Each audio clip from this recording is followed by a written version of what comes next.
Hey, yo, what up? It's your boy Saigon, and we here Nothing Is Off the Record podcast on Vlad TV. And you know, me and my man HAVOC, we doing it big. He all black again, blacked out. Every day. Mobb Deep, you know how we do it, you know what I'm saying? We got a special guest today, man. This guest today, bro, this is a special story. And like we said, nothing is off the record. We ain't holding no punches. This is something crazy. Got my brother, Brooklyn all day, stand up. Oh man, special day. Sycamore, man. So I appreciate you having me. Sycamore, man. Yeah, I don't get Sycamore. We get Sycamore. Nothing is off the record, man. How you feeling, my brother? I feel good, man. I'm feeling Looking good, feeling man. blessed. I'm healthy. Yeah, you look good, man. You put on some weight. You look strong. Yeah, I'm drinking my Sagiri on. You know what I'm saying? You look strong, man. So let's for the people that don't know, right? I know your story transcends a lot of different things because you came in the game as one thing and transcended to more things, which we're gonna get into. But tell a little people about where you from, where you grew up, like a little bit about yourself. Okay. I was born in Port of Spain, Trinidad and Tobago. You know, my whole family's from Trinidad. We was all born there. And came to New York when I was 5. My dad had an apartment in the Bronx on Cedric Avenue, 2285 Cedric Avenue. Cedric, oh, hip hop. Yeah, he's not a hip hop head at all. It's a coincidence. But Yeah. And then my mom came up like a year later, and then she moved to Brooklyn. So I moved to Brooklyn when I was 6. And you know, I grew up in a house with a lot of calypso, a lot of soca. Right. You know, and then my big sister was a big music head. She loved like New Jack Swing. She loved like Jodeci, Boyz II Men, but then she loved like gangster rappers. So she loved Onyx. Oh shit. Naughty by Nature. Oh shit. You know what I'm saying? Tupac. You know what I'm saying? Having the Mobb Deep. It's like that was my era. That was kind of the era. She like all ball niggas, all ball gangsters. You know what I'm saying? Ballhead gangsters. Ballhead gangsters. Oh shit. HAVOC. So then coming up there, like we grew up in Crown Heights, Flatbush. That's where all the Caribbean people would go. Right. And then, you know, I was just kind of like just a normal kid doing, you know, I was into baseball and like basketball cards and different things. And then when I was in high school, I had like a thing of CDs and I'd have all kind of albums. I'd have everything from like Chronic 2001, the original Chronic, Infamous, like anything in there. So people would know to come to me for like my CD book and I'd burn them CDs. And I kind of, you know, a lot of times like life is based around like, sometimes shit just be timing, you know, because when I was coming up, it was also the beginning of technology. So like around the early 2000s, it was like Napster, Kazaa, all the BitTorrents, and the mixtape game. Internet started to. So like, yeah, we always had a computer. We didn't have a lot of money, but we always had a computer. Right. And like, I knew how to get on the internet young and early, downloading all these things, being in chat rooms like SOHH and Boxed In and all these type of things. You know? Online lyrics archives and all these. I was just like, you know, hip hop. Okay Player. Okay Player. Okay Player. That was the one I liked. That was the Okay Player. Underground backpack shit. And like, you know, growing up, I liked like a lot of lyricists. Like I love like Cannabis and DMX, Jay-Z. You know what I'm saying? I love Jay because he was around. Like I had this Cannabis versus Nori versus DMX freestyle tape, but it was all like freestyling for like 45 minutes one time. And that was probably like, it was Spotify, that would have been my most played. And then from there, when I was making tapes for people, I would make these custom CDs. So you would give me like a list and be like, all right, give me these songs and I'll burn it for you. And I'd add a couple other songs on there if you couldn't think of something. It'll fit about 13 songs. And I would sign it and then I would sell it to students for like $5 and I would sell it to teachers for like $10. And then, so one day, like, the hustle. And I went to it's that West Indian hustle. Because you know they put you out the house. I got my working papers like at 14. It's a working papers. Right. As soon as you get those, mama love, like you can go get a gig. So I started. My school was like a alternative school. I guess they call them charter schools now. Yeah. And then like I started getting these jobs like. I got like Prospect Park Alliance, like a nonprofit. Then I got like another internship. This is all in high school, like Fox News Channel. I got another internship at Goldman Sachs. I was like a Republican damn near, like with all the different internships I was getting. Right. And then finally, I got my dream job. I got accepted to Nike Town. You know what I'm saying? I can tell. I'm a senior in high school. I'm ready to go. I'm like, I'm getting 30% off sneakers. It's over. Sneakers, yeah. Yeah, so I went to like, the interview like the end of August. I got a letter like September 8th saying I got the job. Then September 11th happened. Oh, shit. Oh, Damn. killed your dream, crushed your dream. About September 18th, they was like, nah, we putting a freeze. Right. About middle of October, they were like, nah, it's just, It's a wrap. it's over.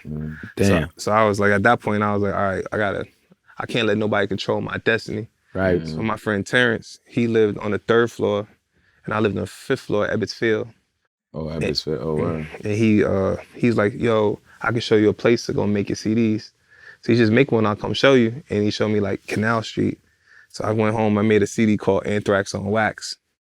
And I put like I got like an exclusive like. That's when the Anthrax things was happening in the mail. And it was all over the news, right? Mhm. Anthrax. I had like remember that? Nah, I Niggas remember was scared that. to open their mail, like, Yeah. yo, it might have anthrax in it. I had like a picture of the U.S. Postal Service on there. And like, I made 30 copies. And I took 10 to Canal Street, and they bought it for like $20. And I was telling them, yo, I'm popping uptown. Like, you know, you go to Harlem, I'm going crazy. Right. Then I went downtown Brooklyn. I took the train one stop from Canal Street to DeKalb. I went to Balgan Bazaar.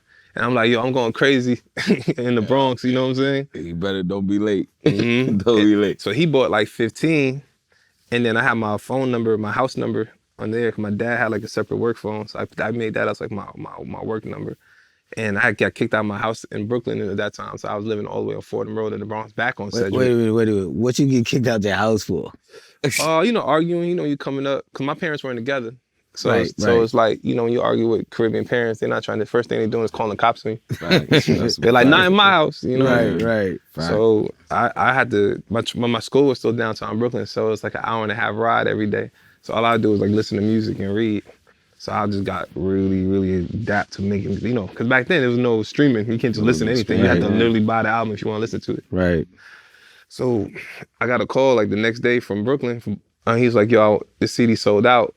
I need 100 copies. Damn. And The Anthrax on Wax. Damn. so I went to Nobody Beats the Wiz at the time. And I sat for 3 days because the CDs would burn once every 20 minutes. Yeah, that shit took It took 20 minutes just to burn one CD. CD burner, yeah. So The I'm- CD burner. Yeah, So, I remember that. Yeah, so that's 3 CDs an hour. So you know what I'm saying? That shit was Damn. slow. You know, and on my father's computer, Wi-Fi. I'm not going 24-hour shifts. So 3 days later, I come with 100 CDs. And he says, yo, what happened? I needed this 3 days ago. And he's like, anyway, here it is. He gave me $250 and that was it. I never looked back. So it's Damn. funny because, you know, we on Vlad TV. And it's funny because this was the time Vlad was doing mixtape as well. Oh yeah, Vlad So was outside. Yeah, Vlad was outside. Vlad came to my house before. Yeah, In Ebbets Field. he did. Yeah. Yeah. So Vlad knew you was young. Like I know Vlad from mixtape DJ. Mhm. That's why when people be like, "Yo, you rocking with Vlad?" I'm like, "Bro, you know how much support I got from Vlad when I was out here trying to grind, trying to, you know what I mean, be a rapper." A lot of mixtape DJs that started at that point, they started to become like a little popular, so they would get like kind of bougie and shit. Didn't want to play him like, nah, they ain't like that. I'm like, Vlad never was on that shit. He was like, if it's dope, I'll play it. Like, I don't care if you sign. Certain artists was like, you gotta have a record deal for me to play your shit. Like, bro, well, that's the point, for you to help me get a record deal. Well, I need a record deal to be on, you a mixtape, you in the streets. And so Vlad, I know you and Vlad we met through Vlad. I don't know if you know that. We did. Yeah, That's crazy. yeah, we met through Vlad. Because he did that tape. Yeah, Yeah, I thought we met through Gotti, but it was Vlad. and that was Vlad. It was Mhm. Vlad. We met through Vlad. Yeah. It was just crazy. And one thing about what you became famous for, and I wanted to get into this because you had the idea. To me, in hindsight, when you did it, I didn't know what you was going, but now in hindsight, I'm like, this shit made perfect sense.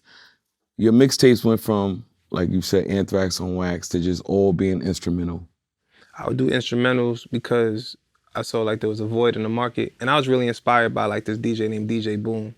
He was really local in Brooklyn. He never really made that I big. remember DJ Boom. But his covers are so hard. Yeah, I you remember know what I DJ mean? Boom. And I remember I bumped into him one time and I looked, to me, it was like Boom and Clue. And like Boom was just like everything to me. You know what I'm saying? I might have been 16, 17. Boom might have been like 19. Yeah, he was young. Yeah, But I to remember. me, he was like the God, you know? And he just like always showed me love and gave me like, positive words and shit. And I said, I'm gonna go for it. I'm gonna do instrumentals like him. And I liked the way he did it because his shit was real clean, great artwork. He was managed by two people that I'm still cool with up to this day, Ferris Bueller. Oh yeah, you know what I'm Ferris saying? Bueller too. Yeah. And Plain Pat. Yeah. You know Plain who Pat when they went on to do great things, man. And that was the squad. You know what I'm saying? So it was just great seeing that. And with Vlad, it was like Vlad's story's sick because he came over. He came from like the tech boom. Yeah. Like when they had the tech bubble crash, he was like a entrepreneur out there in SF. In San Francisco, right? Yeah, like the .com era. Yeah, Vlad's super smart. And then flipped it to the mixtape game. So you mixed like the tech from SF with the Bay Area hustle, independent game, with the New York City mixtape game, and you get Vlad. Oh, that's an ill way to put it, man. So do you remember them tapes? Because I remember hearing dudes' demos, and I used to, this is how I even got up on you, because I didn't know about you until I was hearing dudes' rhymes, and I would hear Sickamore while they rhyming. And I'm like, what is why does 10 different rappers have Sickamore on their songs? And I didn't know what it was, but I guess that was your drop, right? That was your drop. And that's why I got cool with where producers. does that word Sickamore, the name Sickamore, where did that come from? That's Biggie. With my Sickamore style, more sicker than yours. Oh, okay. Yeah. I just changed the spelling. I just ran I with thought you got it it from the Sycamore, under the Sycamore tree. Nah, I like Lady Soul, but I got Biggie for sure. Oh. Like Biggie, my favorite rapper ever. You know what I'm saying? Just far as just like his storytelling, his rhyme scheme, how cool he was. You know what I'm saying? Like he my favorite, and I think like that was kind of like my old like okay cool like I'm Sycamore like big. You know what I mean? So it was almost like he didn't name me, like he didn't give me that name, but I just took it and that became like my joint. That's my Sycamore. tag. Dope. I just ran with it. You know what I'm saying? Did you ever want to be a producer? I should have, because I remember at one point I went by these guys Dugia's house, right? And they was willing to sit there and teach me like the whole producing game, and I would find loops and stuff, and I'll go to like A1 or 6th and try to find like baked beats and stuff, and then I ended up getting into the A&R game and kind of fell in love with that, and I just kind of ran with that, because people would always tell me like, yo, you should do A&R. So like at B Street Records, downtown Brooklyn, you know what I'm saying? B Street. There was a guy, I think his name was Gary, and he was the one who gave me my first like A&R job. He had like a record company there, and he gave me like an office, and I used to go to the studio, like, you know what I'm saying? So from B Street Records. So was that before the mixtape? This is why I'm doing mixtapes. Yeah, so they pay, he say, yo, you want an A&R job? I'm like, how much does it pay? He like $600 a week. I'm like, all right, what does A&R do? So now, pause right there, because that's something I wanted to get into, because a lot of artists and a lot of fans are like, we hear the word A&R, we don't know what it means. And I met you early at the time where I didn't know what an A&R was. I knew that just for me being a hip hop head, like watching Mobb Deep come up, Matt Life and Scott Free, I knew they were A&Rs, and I just was like, damn, whatever. I just need to get next to them, because you just knew an A&R could change your life if you could rap or get you a record deal. Right. This was the thing. We didn't know what it stood for, what it meant. Artist and repertoire, we didn't know what the fuck that meant. It's like, it's just, you need to get in touch with an A&R. And I met you, when I met you, I was still green in the street, bugging, trying to be a rapper, just getting home from prison, running around with True Life. And I remember I linked y'all and was like, yo, this kid, we gotta make this True Life thing, the Saigon True Life thing work. And then beef started to get in the way. And I remember you was one of the ones that was like, bro, and you were young, you were a teenager. And I was older than you, but you always said, bro, if you're gonna be serious about this shit, you gotta keep your focus. You gotta treat it like you serious about it. And I was on the fence. We were all on the fence because we was in the street every day doing street shit. And there's been so much shit that happened. So when me and you started to connect, do you remember when you first heard my music at all? Yeah, it was at Harlem Music Hut, right, on 125th. Everything, bro. You know what I'm saying? Underneath the train, whatever that train is down there. And I always had a good relationship with Gotti. Gotti from the Source, yeah. And I don't know. Shout out to Gotti, man, my boy. Shout out to Gotti. He up at Sony. He work at Sony. Yeah? Yeah. Fire. Yeah, he up at Sony. Like, y'all all went and did great things. What's his name? Jonathan Bonanno. Bonanno now. No more Gotti. His name was Bonanno, but he called himself Gotti. I'm like, bro, you got two crime families mixed up. You got the Bonannos and the Gambinos. Yeah. And I think he was either him or Vlad, but I think it was Gotti, and we was talking at Harlem Music Hut, and the Y'all Father Part 1 was out. Yeah, K Slay. You know what I'm saying? He really put me onto it. And I went in the car and I listened to it, and I thought the shit was so hard. And that was around the time I was doing the A&R for like Beach Street. And then I had a plug at this thing called Unique Sports. So this is like 2003 now. You know what I'm saying? So like you remember like when everybody was wearing like them track suits with the basketball patches. Yeah. Yeah. So I had to connect there, Stalin Dean, shout out my boy Rikers. And I had to connect. Shout out to Rikers. Yeah, right, yeah. And I had a connect at Unique Sports. So I used to give out clothes. That was my entry point. So I forgot how I had a relationship with Just. You know what I'm saying? Yeah, I didn't know that.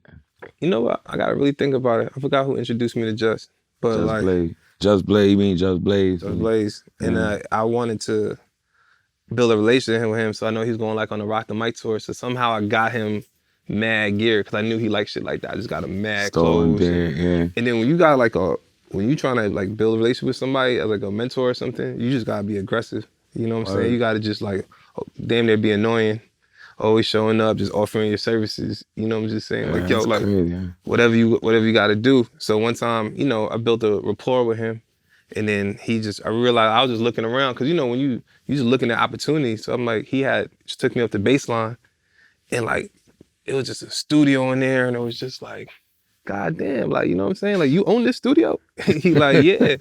And I'm just like, what you doing in here? Ain't nobody here. You do it. I'm like, yo, you should start a label. You said nobody here. No, for real. Like, he was still a big producer, so he don't need nobody there. Yeah. You know what I'm saying? But at the same time, I'm like, I looked at it as an opportunity for myself.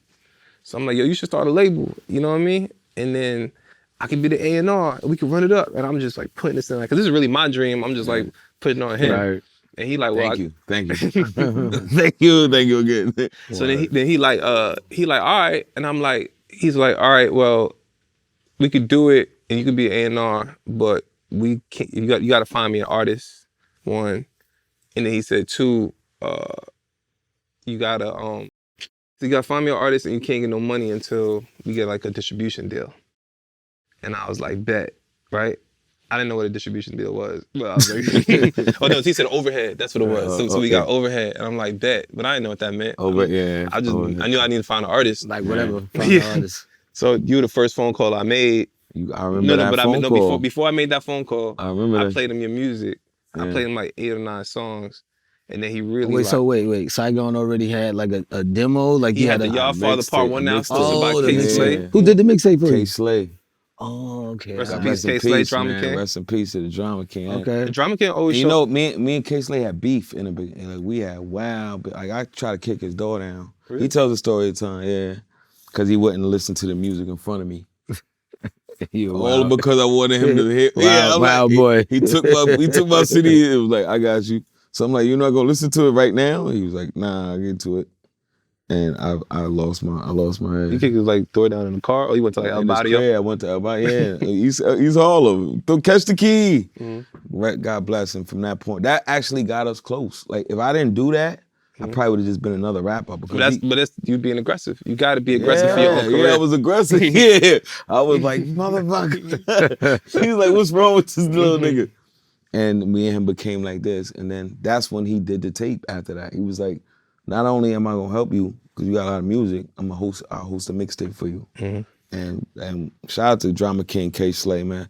The culture lost a major, I don't want to sidetrack, but we lost a major part of one of the people that still cared about the culture of hip hop. He's a DJ king, a graph king. Yeah, you know what I'm saying? Graffiti, DJ. Like he's just pure. And the thing, like even like when I first started calling, like I had like a record store in Brooklyn when I was like maybe like a year before. Like it was a barbershop, and this guy Jude, he allowed me to have like, I just saw opportunity there because I was like, yo, there's 2 high schools down there. It's like Clara Barton and Prospect Heights. If they come down here, like they gonna come in the store, they gonna buy CDs. Ain't no music shops around here. So I came to the store like, yo, how much to rent a booth in your store? And he was like, get the fuck out the store, man. Like I'm like 16 years old. And I came back with like a bag. I got like a sponsor from the church. And he was like, yo, how To much? the church. Nah, Give give me $2,000, Brother He should have Williams. sponsored for Brother Williams in the Yeah, church. for investment in the joint, you know, because he saw like I had an opportunity. Right, And I right. came back again. He's like, well, how much? I want a booth in here. How much? He said $600 a month.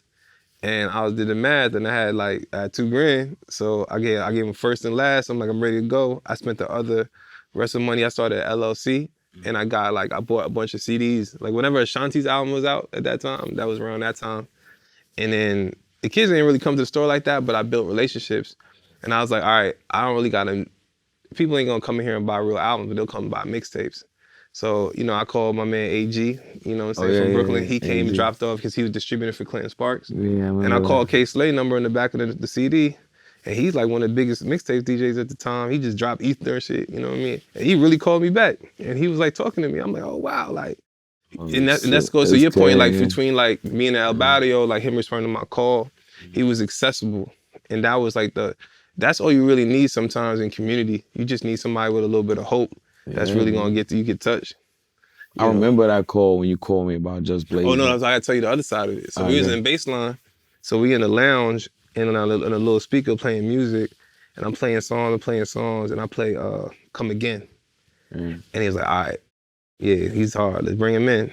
And I called you and I was like, this is like, you know what I mean? Like, you ever seen like the Biggie movie, like Tell Puff and Down Chasing the Dream? I was calling you like, I was practicing that call. Yeah, I remember that. And I was just like, yo, man, Just Blaze like your music. You come to baseline? Yeah. And you was right in Jersey? I was in Jersey. I was going home. And I turned that car around so fast. He's like, you could be in 40 minutes. They was on 26th Street. I said, bro, he's like, you gotta be here quick though. Like, I don't know if you was you was gassing it or what. He was like, you gotta be here in such and such time. Cause I remember us burning through lights.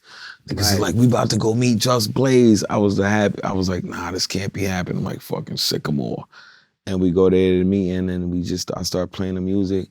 And I remember that night he gave me 5 beats. He was like, I want to do the deal. He's How like, was I the like beats you. though? Fire. This is the ill shit. The nigga was like, I like you, but I need to see how you sound over my production. He was like, you sound good on. Right. Cause I had worked with Alchemist. I had Right. met niggas by just grinding. And he was like, I want to hear how you sound on my production. That's what it's gonna be if we got a marriage. He gave me 5 beats. I wanted to impress him, so I took them shits to the studio and did 5 songs. I did all 5 beats that night, because I wanted to be like, I'm gonna show him I work fast and turn it around. The night that Sickamore brought you down there. Yep. Are you recording that night too? Nah, I recorded them the next day. Yeah, I recorded them not in baseline. Yeah. I recorded them at Scram Jones' crib. This is funny. Scram. Scram Jones was like, cause I was working with Scram on, so he was like, I ain't feeling recording another nigga beat. I ain't feeling recording another nigga production. You know what I'm saying? I was like, son, this is for the greater the goal project. Like Big picture shit. And I did Let It P. Let It P was the first. Let It P was the first song I did to Just Blaze beat. Let It P. I did like 4 more songs, and I sent them back, and he was like, "Damn, you did all them songs already?" I was like, "Yeah, you know, I'm hungry. I'm trying to work." And from that point on, he was like, "Yo, let's call your lawyers and shit like that." And then hip hop and G came, and then this is where. Well, before it went bad, it was good because it was like, I think like I just ran with that because now he gave me a title and I could run with it. So I just Blaze. Yeah, before he could even like make a press release about having a label, I was doing press. Right. My mixtape tag was your favorite A&R's favorite A&R. Right. I was on MTV. Right. I was on XXL. How'd you get on MTV though? Leo, I got an MTV with Shaheem Reed and his partner at the time. I think he's from Queens. Yeah, I know you talking about Haitian. You talking about Ramon Dukes. Ramon Dukes. You know what I mean? Ramon Dukes. So they got you on MTV? They had like a plug, a direct effect, and mixtape DJs were hot. And that's why I say a lot of shit is just timing. Right. Because it was like the internet and mixtapes were like a hot thing at the time. Right. I think right now, I don't know, like I guess streamers are hot now, you know what I'm saying? Right. But like at the time, it was mixtape DJs. Right. So, and I was like the younger one, so I was just like getting all these opportunities. So they had like a Mixtape Mondays, that's what it was. Mixtape Mondays, And they kind of like, that was a good story. I didn't know it at the time, I'm just trying to get press, but they're like a 19-year-old kid, Just Blaze, Saigon, it just seemed like a good story.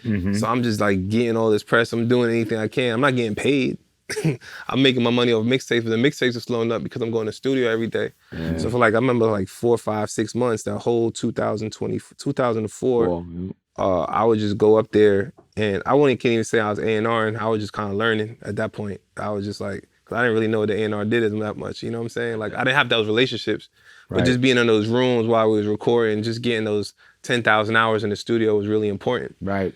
And then I remember one time, it was like one of my favorite memories in there is I walked in the room, and it was just Blaze and Usher talking. And I walked out, and then when Usher left, he said hello and you dipped. I'm like, damn, you got Usher in here? And I was like, damn, how much you about to charge him? You know what I mean? And he said, nah, we don't charge. Throwback, then. He did Throwback. Throwback. Mm-hmm. I was on Throwback. Remember that? Mm-mm. Yeah, he sent it to me right after that. And then I did my verse on there, and then the shit come out, and Jadakiss is on the shit. I'm like, hey, yo. He was like, yo, that's what the label shit. Mm-hmm. That was label shit. They didn't want you. You a new guy. They wanted a name, a known name. Mm-hmm. So I was like, but he tried it, though. He did try. He tried it. Definitely. One thing about Just, he tried to throw me crazy alley-oops and shit. So when I got my deal, right, we still wild. Oh, the last part about the Usher thing, he told me, nah, at this level, we just do swaps. Like, just a beat for that. And I didn't, to me, it was still like, you know what I'm saying? I was like, I can't believe it. Like, you're not charging Usher? Like, you know what I mean? Like, to me, you coming straight out of Ebbsville, you're like, all right, cool. Like, I'm thinking about some other shit. Right. So it was like it was a lot of fun time at 2004. 2004 was amazing. And this was around another time where, you know, like I said, we were still in the street. I just got my deal. And one thing I don't know about True Life, and this is the correlation, because True Life is the first person that ever put me in a studio in my life, like a real studio to where I could hear my voice like to the people. We did a song called Bust Your Guns probably 2 days after I got out of prison. And we did a song called, we had talked about it on the phone because I had known him years before that. And so when he had got a deal with DreamWorks and then another deal, and then I got my deal, but we were still in the street. And then the whole situation with Mobb Deep with Hav's group happened. So I got caught up in that shit by affiliation, because I'm affiliated with True. And they try to say, oh yeah, I was burning Mobb. We wasn't burning no Mobb Deep CDs for the record. We didn't burn Mobb Deep CDs. We did not burn. We was burning a stack of CDs. Y'all was doing something. Yeah, it was a stack. Yeah, it was a stack of CDs. I saw that DVD. It was a stack of CDs, and this was good. some nigga idea. Like, yo, let's go burn everybody's CD. And we was like, fuck it. We thought it was a good idea. Like, yo, fuck all these niggas and shit. It was us against the world. And then I started to create street beef. So there was the emphasis. Me and Prodigy had a problem at SOBs, but we had a problem prior to that. And me and Prodigy was friends. So you were there that night. That's why I'm bringing it up. We was in a club. Me and Prodigy's hanging out. Like, we're literally hanging out. Cool. Right. Rest in peace to P. And I only bring this up because, you know, Hav is here and you're here. Okay. And this is like a crazy story, because that wasn't our first time we had a problem. Right. And I almost got us all killed because them niggas had hammers. It. So we get in the club, me and Prodigy's hanging out. We having a good time, we cool. And I know they have, but we explaining, yo, that beat is like, that shit ain't about nothing. But the people around them was just not happy about my presence being there. They weren't happy, but they wasn't anti you either. Not yet, not at the beginning. Because it was a long night. It was a long night. Then as niggas started drinking, niggas started having fun, it became back up. You can't get close to Prodigy no more, fall back. So I'm like, yo, we cool. We've been hanging out all fucking night. Niggas that led to us saying, yo, let's fight. Because I'm like, nigga that kept pushing me, I'm like, don't touch me no more. So I'm like, fuck it, we gotta fight. We all going outside. We go outside, my crazy ass was like, I wanna fight. I wanna fight all y'all nigga. One-on-one back to back. Niggas just got guns like this. Nigga, we don't fight. We gonna kill your little ass. These niggas is like, Saigon, what's wrong with you? You remember that night? No, I do. And it was like, I wasn't there that night, right? Nah, he wasn't there. Okay. He wasn't there. I think what happened was like, it's just like progressively, you know, because you used to drink back then. Yeah, so you progressively used to got a lot drunker. So yeah, I get so I'm just like, it's only like three of us. So like us three and like one other guy, the guy with my boy Jules, and he was like kind of driving us that time. And then the whole thing spilled outside because it's just like everybody go outside. And it was just like it was like 20 niggas from like Queensbridge and us 4. You know what I'm saying? No. And I'm like 60 pounds lighter than I am right now. You know what I mean? Gotti, you know, he's chilling. His side just like ready to fight. And there's one guy from over there, I'm just the whole time like, we gonna get jumped, stabbed, or shot, cause we outnumbered. Ready. And I hold you. Queens, them niggas is so big, like these niggas look like they was ready for war every time. Yeah. And then I remember at one point when Sai like kind of offered to like fight one guy one-on-one, and he ain't fight, that was our time to get out of there. Right. And then Sai was screaming at them like, yo, I'm gonna fuck everybody up. The whole time I'm like pulling them back, and I'm like, yo, we gonna get shot, We man. gonna get fucked up. I'm We like, would have we got washed. we We would've- would have got washed. It wasn't. We ain't had no win. Bro. Crazy. That's always me. Like, fuck it, we gonna get washed. Niggas like, we don't want to get washed. How'd you get out of this? We got My boy Jules had the car over there, so I pulled him all the way down, threw him in the car, and we got out of there. I thank God to everybody who's watching, thank God for not shooting us. And like you said, shout out to Prodigy, but he talked about this moment in his book. And when the story came out in the book, I was kind of disappointed because I felt like, fuck it, we would have got washed, but we didn't get trumped. I mean, he's not here to defend himself. I know, that's why I'm not even gonna talk about that shit. But, that's not the life of an A&R. Like, Nah, it is. yeah, exactly. It is though. Right. You right. I'm wrong. Go ahead. Because I was going like, who was like the A&R for all y'all projects? They was in similar situations. Exactly. Because you got to be part of it. Right. Like, if you in it, you in it. You can't just like, right. You know, we going out. What you gonna say? Nah, guys, I'm gonna just go home, take it tonight. Nah, you going out too. It's training day. Right. Because you with your artists, you know what I'm saying, of every aspect of their career, like the studio, the club, you know what I'm saying, with them, you know, witnessing their work from the studio to the club now. Like, you know what I'm saying? Because that's the club is one of the most important aspects, I believe, of an A&R, right? Because you go in there to, you know, see what people are reacting to, you know what I'm saying? Because the A&R is the front line. They have the ears, you know what I'm saying? Even more than the artists could have, you know what I mean? Because y'all help the artists. Yeah. And you can have ears, but you also have to be outside because you have to spot trends. Yeah. Because music don't live in a vacuum.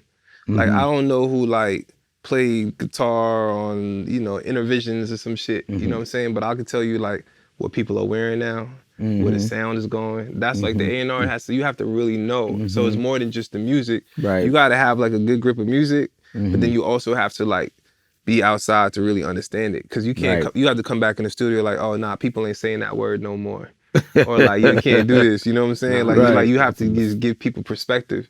Cause when you do films, I heard Pharrell say this one time, it tripped me out. He was like, he likes doing, like music is like a collective thought.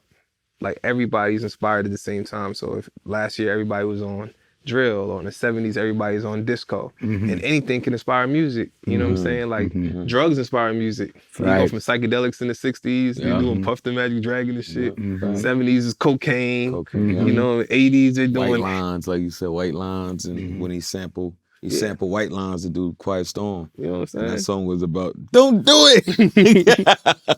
He's talking about that shit yesterday.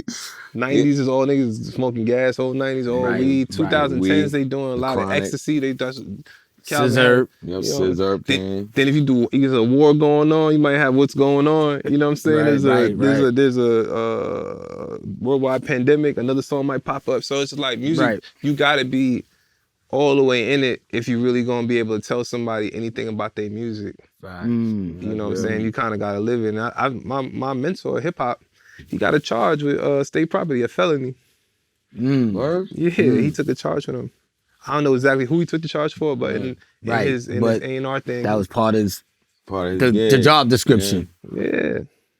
So it was crazy, and it was like at that time I think it was good because I was like 20 years old, and I was just like I still can't even legally drink, and I was just in the mix. But that your deal gave me my first taste of welcome to the music business, because then remember with the deal I cut, I was like I'm gonna be A&R, but then also I'm gonna be A&R, but also when we get distribution. So to break it down, your deal, you got signed to Hip Hop since 1978, Rock the World, which is G. Robeson and Hip Hop, Keambo Joshua's company. But I was an A&R for Fort Knox, right? So it was the deal that they gave Just Blaze at the time. I think it was like, I don't want to put out his business, but it's a long time ago, so I guess now. I think he got like 6 beats on the project. Maybe he got like 40,000 a beat, right? So, but that's an executive producer deal. So you get beats and you get points. And then you got your deal with Atlantic through Thing, and you got your advance, and you got a publishing deal. So I remember the first time I realized something was wrong, they had like a celebration dinner for the deal. Cause I remember when we got the deal, I was excited. Then they had a celebration dinner for the deal. I forgot who called me. I think you might have called me or somebody called me. And they're like, "You're not going to the dinner?" I'm like, "Dinner? What dinner? What dinner? Right, Dinner?" right. I'm like, "All right, whatever," you know. And then I remember I sat down, like, "All right, so what we doing? We got a deal. We going." I'm sitting down with Just. He like, "Shit, nah, they got executive producer deal. Like, we still don't got no overhead." Right. And I don't know. He might have been right. He might have been wrong. He could have broke you off, you think? That's how I was looking at a 20-year-old. Because, you know, I Right. don't know much. I'm just like, hey, like, I brought it the artist. Like, Yeah, I did everything you asked me to do. yeah, give me something. Yeah. Give me a Right. watch. Take me out to dinner. Right. I think you said give me a watch. Or just do something. You know, Right. I'm cutting my mixtape shit down to go do this. I'm in the Right. studio all the time. I'm like, everything, other shit is suffering.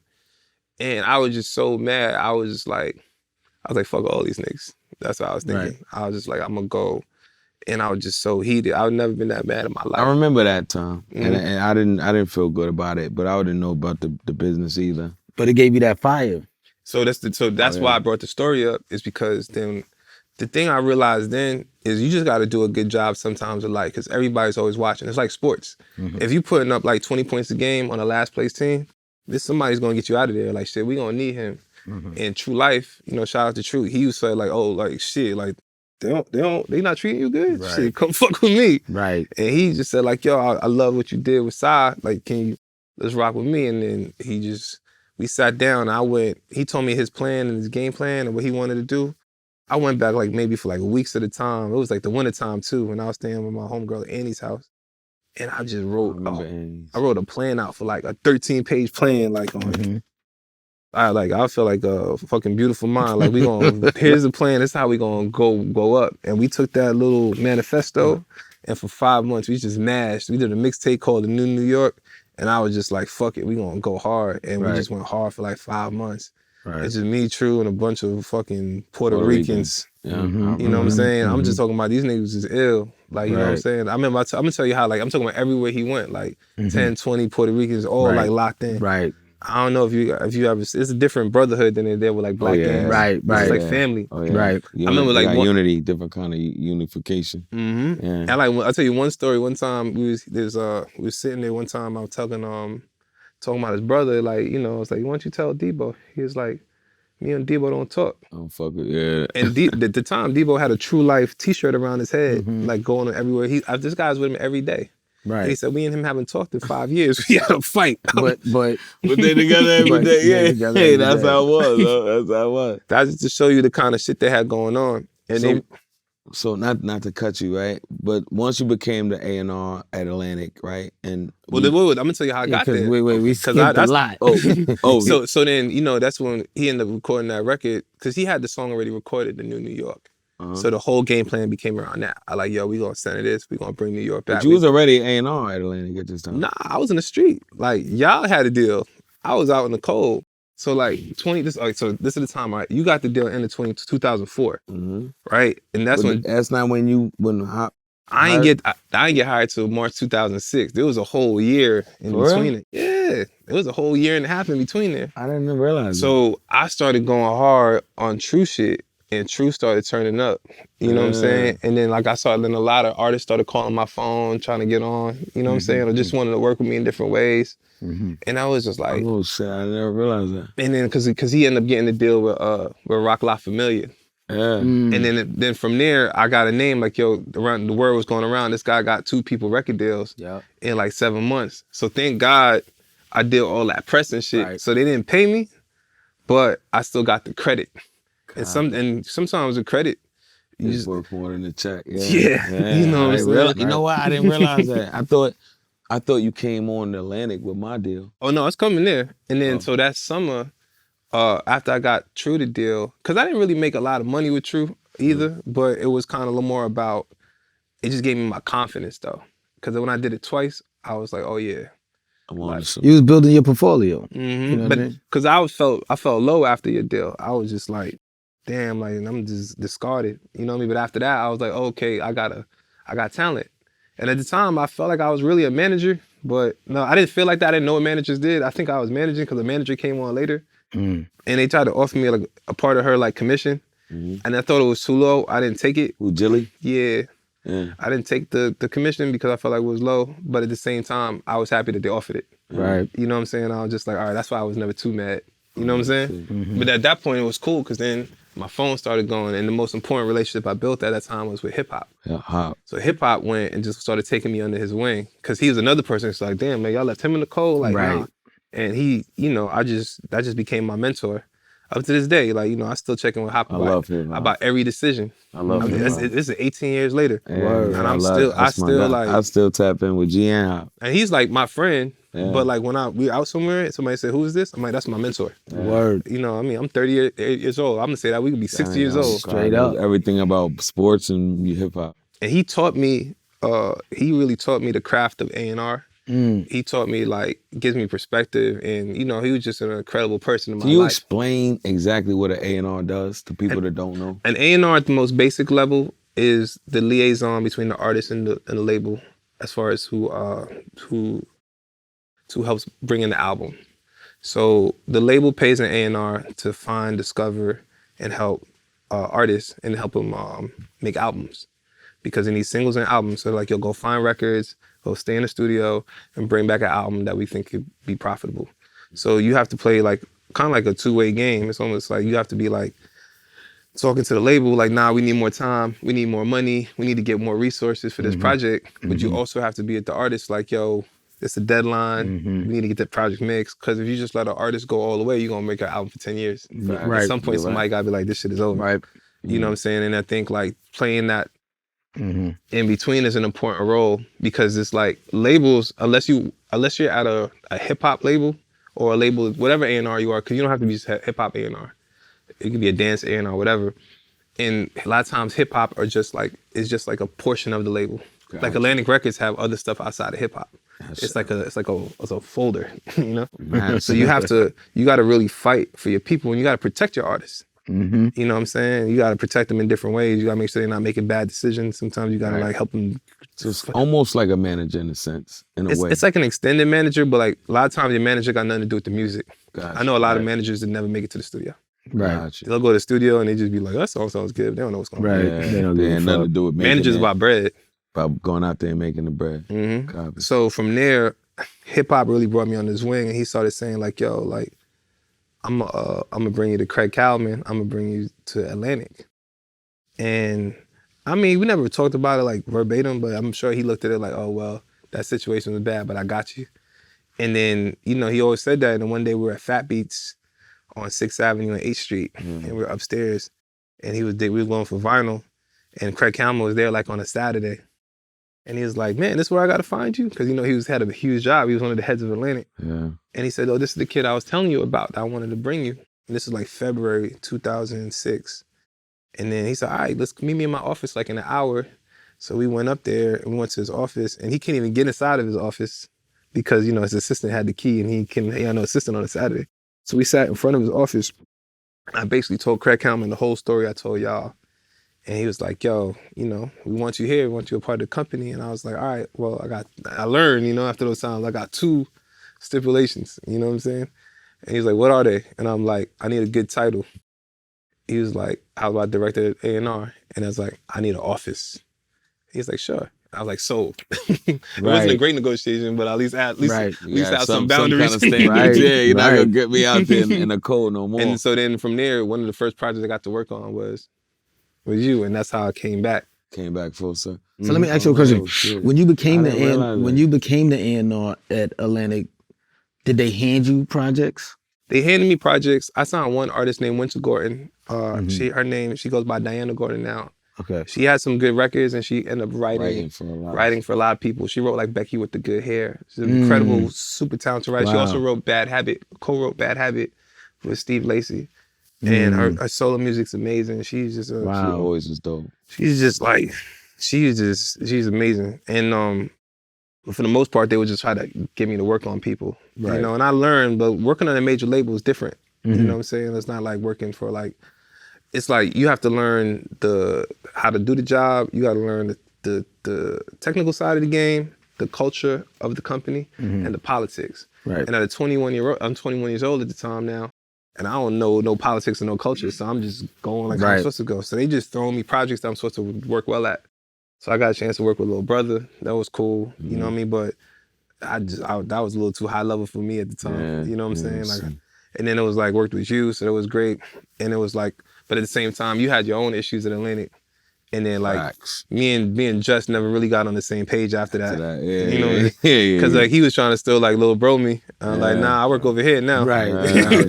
So pretty much you was learning on the job. Yeah. And that's how the whole shit started going. So I was there for like 2 years, and I still got a lot of good relationships at Atlantic up to this day. But by the end, I was so frustrated with the major label system because it wasn't what I thought it was. Because now, like when I meet young A&Rs, they be having like 14 artists signed to them. I'm like, how? Like, how do you spend so much time with these people? Like back then, it was a privilege to sign one. Right. And then from there, that's when like the story arc starts going down. You know what I mean? Because it was like, I was just like, man, this shit's not for me, man. Like, and so is that in 2008? You was 23, still young, still grinding.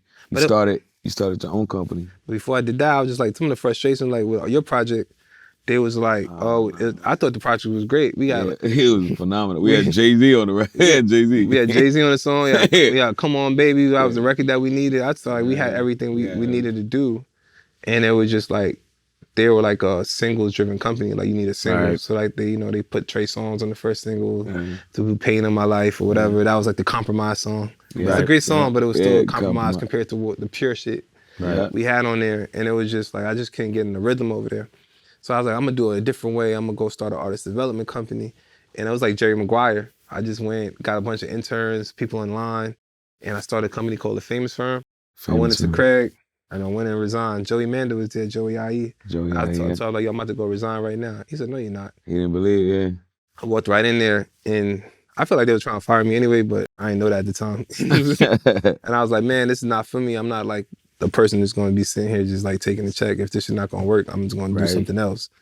And they were like, fuck it, all right. And me and Craig still cool up to this day based on that conversation. So with The Famous Firm, you managed Nicki Minaj early in her career. But let me ask you this question. What was your goal in starting the Famous Firm? I just wanted to really bring back like artist development, you know what I'm saying? Because it was like, oh, I see this as like a lack in the game. Like I didn't like what was happening to like Psy and to these projects. And I just didn't like how shit could just get held up. So I was like, all right, let's go start. Like I wrote like a whole manifesto. I posted it like on my blog spot, you know what I'm saying? I just ended up getting people, and people read my manifesto and started reaching out to me. I got like 500 emails of people like showing support. Cause I still had like a little profile based on the mixtapes that mixed on like the press I was getting a couple years before. So people started following me, and then it started going. That's why I said it's just like producing. You know, you might be like on a ASR, and then you might be on Fruity Loops. And then I went from being on like Napster to then being on MySpace. So my MySpace top 16 were all like the people who were working with the company. And those are like a bunch of great people. Top 16. A lot of people who the reps that we have, a lot of people end up doing really great things. You know what I'm saying? You know, Hovain, God rest his dead. God bless Hovain. That's what I was gonna bring up too, because I know he was a part of The Famous Firm at one point, right? He was the backbone. Like he was really like you know, I met him through Troy Ave. And I remember working with Troy Ave. And we just hit it off automatically. And he was just always like a sponge to learning the game. And he would also like give me some real support. And I'm gonna tell you more about him later. My boy Josh Pease, he started a company called Peas and Carrots after he has Casey Veggies as an artist. He now is like one of the top executives at Amazon. Oh wow. You know what I'm saying? So a lot of people left that and did a lot of great things. And then one of the first moves we did was I saw Nicki Minaj on the Come Up DVD, on Fendi's DVD, and I had a great relationship with Fendi off the mixtape game. Like I would always play Gravy on my tapes, and it was just like, you know, Fendi was just always mad funny and cool. And I was like, yo, I want to work with Nicki, I want to work with her. And you're like, all right, and a lot of people were trying to work with her at the time. So I met with her, and she liked me. She was Trinidadian, I was Trinidadian, and then we kind of hit it off, and I was just like, all right, let me just try to hustle. But Nicki always had like a great vision for herself. She knew she was going to be on this level back then. And I think sometimes if you have a manager, they either have to see your vision and follow your vision 100%, or they have to give you like a roadmap to get where you're going to get there. But She had her own vision. Oh yeah, she knew. And she was like hard. She had like a crazy mouth on her. She still does. Yeah. But, you know, she knows where she was gonna go. So I was just like, I was doing too much. Like I was trying to, like you said, like what was the company's goal? I should have asked myself that because it was like, I have consulting clients. I'm trying to manage artists. I'm trying to be a label. And like, if I could do it again, if I could go back in the past, I'm like, yo, just focus on her. Right. Put all the resources on that girl. Because then what happened one day, I'm like in Maryland. Were you, not to cut, were you managing Troy Ave back then? Because I remember. Hovain managed them. Oh, Hovain managed them. Yeah, I was just like, we just became cool through being from the same neighborhood. Yeah, you know, I remember because he's from like Troy Ave. Troy Ave, yeah. And Ho is from Brownsville. Gotcha. And so like, it was just like one day, she had the biggest thing at the time, she had this Vibe magazine shoot. You know, it was like a 2-page spread. And Nicki Minaj? Mm-hmm. And she had a diner. And she got to the place and I wasn't there. And she didn't have no trailer. She had to change in the bathroom. And she called me like flipping out. And as she should. And then I was just like, you know how I was back then. Man, I was cocky. Yeah, cocky. So I was like, man, need you. Yeah, I was like, man, like, I don't need all this, man. Just don't worry about it. You can find your own manager. So she calls me back. She gave me an opportunity. She like, are you sure? Like, you sure you know what you're doing? You saying? Right. I'm like, yeah, man, my own mother don't talk to me like this. I'm not gonna let nobody talk to me like this. So we handled the business. It was like a little bit of money, whatever. We cleaned that up. Next thing I know, super bass. And I was just like, God damn. Number one female artist ever. Mm-hmm. Yeah, and like, and that time, like, this is like when the lack of structure starts falling apart. That's why having a strong team is good, because it's like my company started falling apart, Nicki blowing up, and it was just everything wasn't just going the right direction. I was in a bad relationship, and it was just like, I just feel like, oh shit, the mixtapes thing was kind of like passing me by. Mm-hmm. So like, because it wasn't what the game was, what it was. People are transitioning more to digital and different things. Drama and Cannon just got locked up. It was just like, oh man, this shit. Damn, I remember that. It's so crazy because I remember all of that stuff. It's like it was yesterday, because obviously I was close to this situation because of you. But it was like, damn, I'm like Sickamore, because my situation in Atlanta got bad. Then I was going through personal shit in my life, so I hated. I had my taste for the music business was so bad at one point. I was just like, I'm going back to the street. I'd rather be in the street than this shit. But then I'm watching you at the same time, and then I find out, damn, Sickamore was doing this. I didn't know if he was managing Troy at the time. I knew he was working with Nicki, and then I remember the famous firm, and then next thing you know, the YG situation. Well, it was a long time before that, because now we in 2009. Yeah. So there's no Atlantic, there's no Saigon, there's no nothing going on. Everybody, True chilling, he got deals, you know what I'm saying? Yeah. You was somewhere spending money. I'm like, man, I was just like trying to figure it out. And it was like, at the bottom of it, I remember I was my girl at the time. She we was at Barnes and Nobles, and I always like books. So, but I ain't have no money. I might have had like $80 to my name. And she had her dad's platinum Amex. So I'm like, yo, can you give me these books? You know what I mean? It was like $80 or whatever. I don't know how much the books was, probably like $100 worth of books. He's like, man, you don't need no books. You got a lot of books at home already. And I was just like, man, I feel like a failure. Like this is not me. From everything I tell you the story, I'm not asking some girl for books. Like, you know what I'm saying? So, right. And we in like Jersey, Lyndhurst, New Jersey in her crib. And I was just like, I gotta change my life. This is going downhill fast. I don't know how it got that bad. So then the next day I took the Metro North to the city, and I went to like a park bench like in Chinatown. And I sat there for like an hour, and I just wrote out a whole plan. And I was just like, yo, I'm gonna start like an artist development company. I'm gonna do this, I'm gonna do that. I'm gonna just stick with this A&R shit. I'm gonna stop doing so much. I'm just gonna stay focused on what I gotta stay focused on. And I wrote everybody who was in my life that really stuck with me at the time, and I folded a piece of paper. I just put it in my pocket, and I just kept that shit in my pocket for 5 years. And my whole life changed at that point. It's just I think I had $80 in my pocket. I think I got bought a notebook and 2 pens, so I had $60 left. And shit just started going up. And, I was just in hip-hop crib, just writing out plans, writing all the bloggers out, all the blog rappers out. Mm-hmm. This is the time of Mickey Fax, Currency was doing the blog thing. Who was Charles Hamilton? It was a wild, wild west. Shit was going on over there, and people what's going on? But also people in that world was Drake, Kid Right. Cudi, A$AP Rocky. If you was Diamonds in there too. Yeah. So I came up with this idea to do these shows, and I was gonna call it the Famous Factory.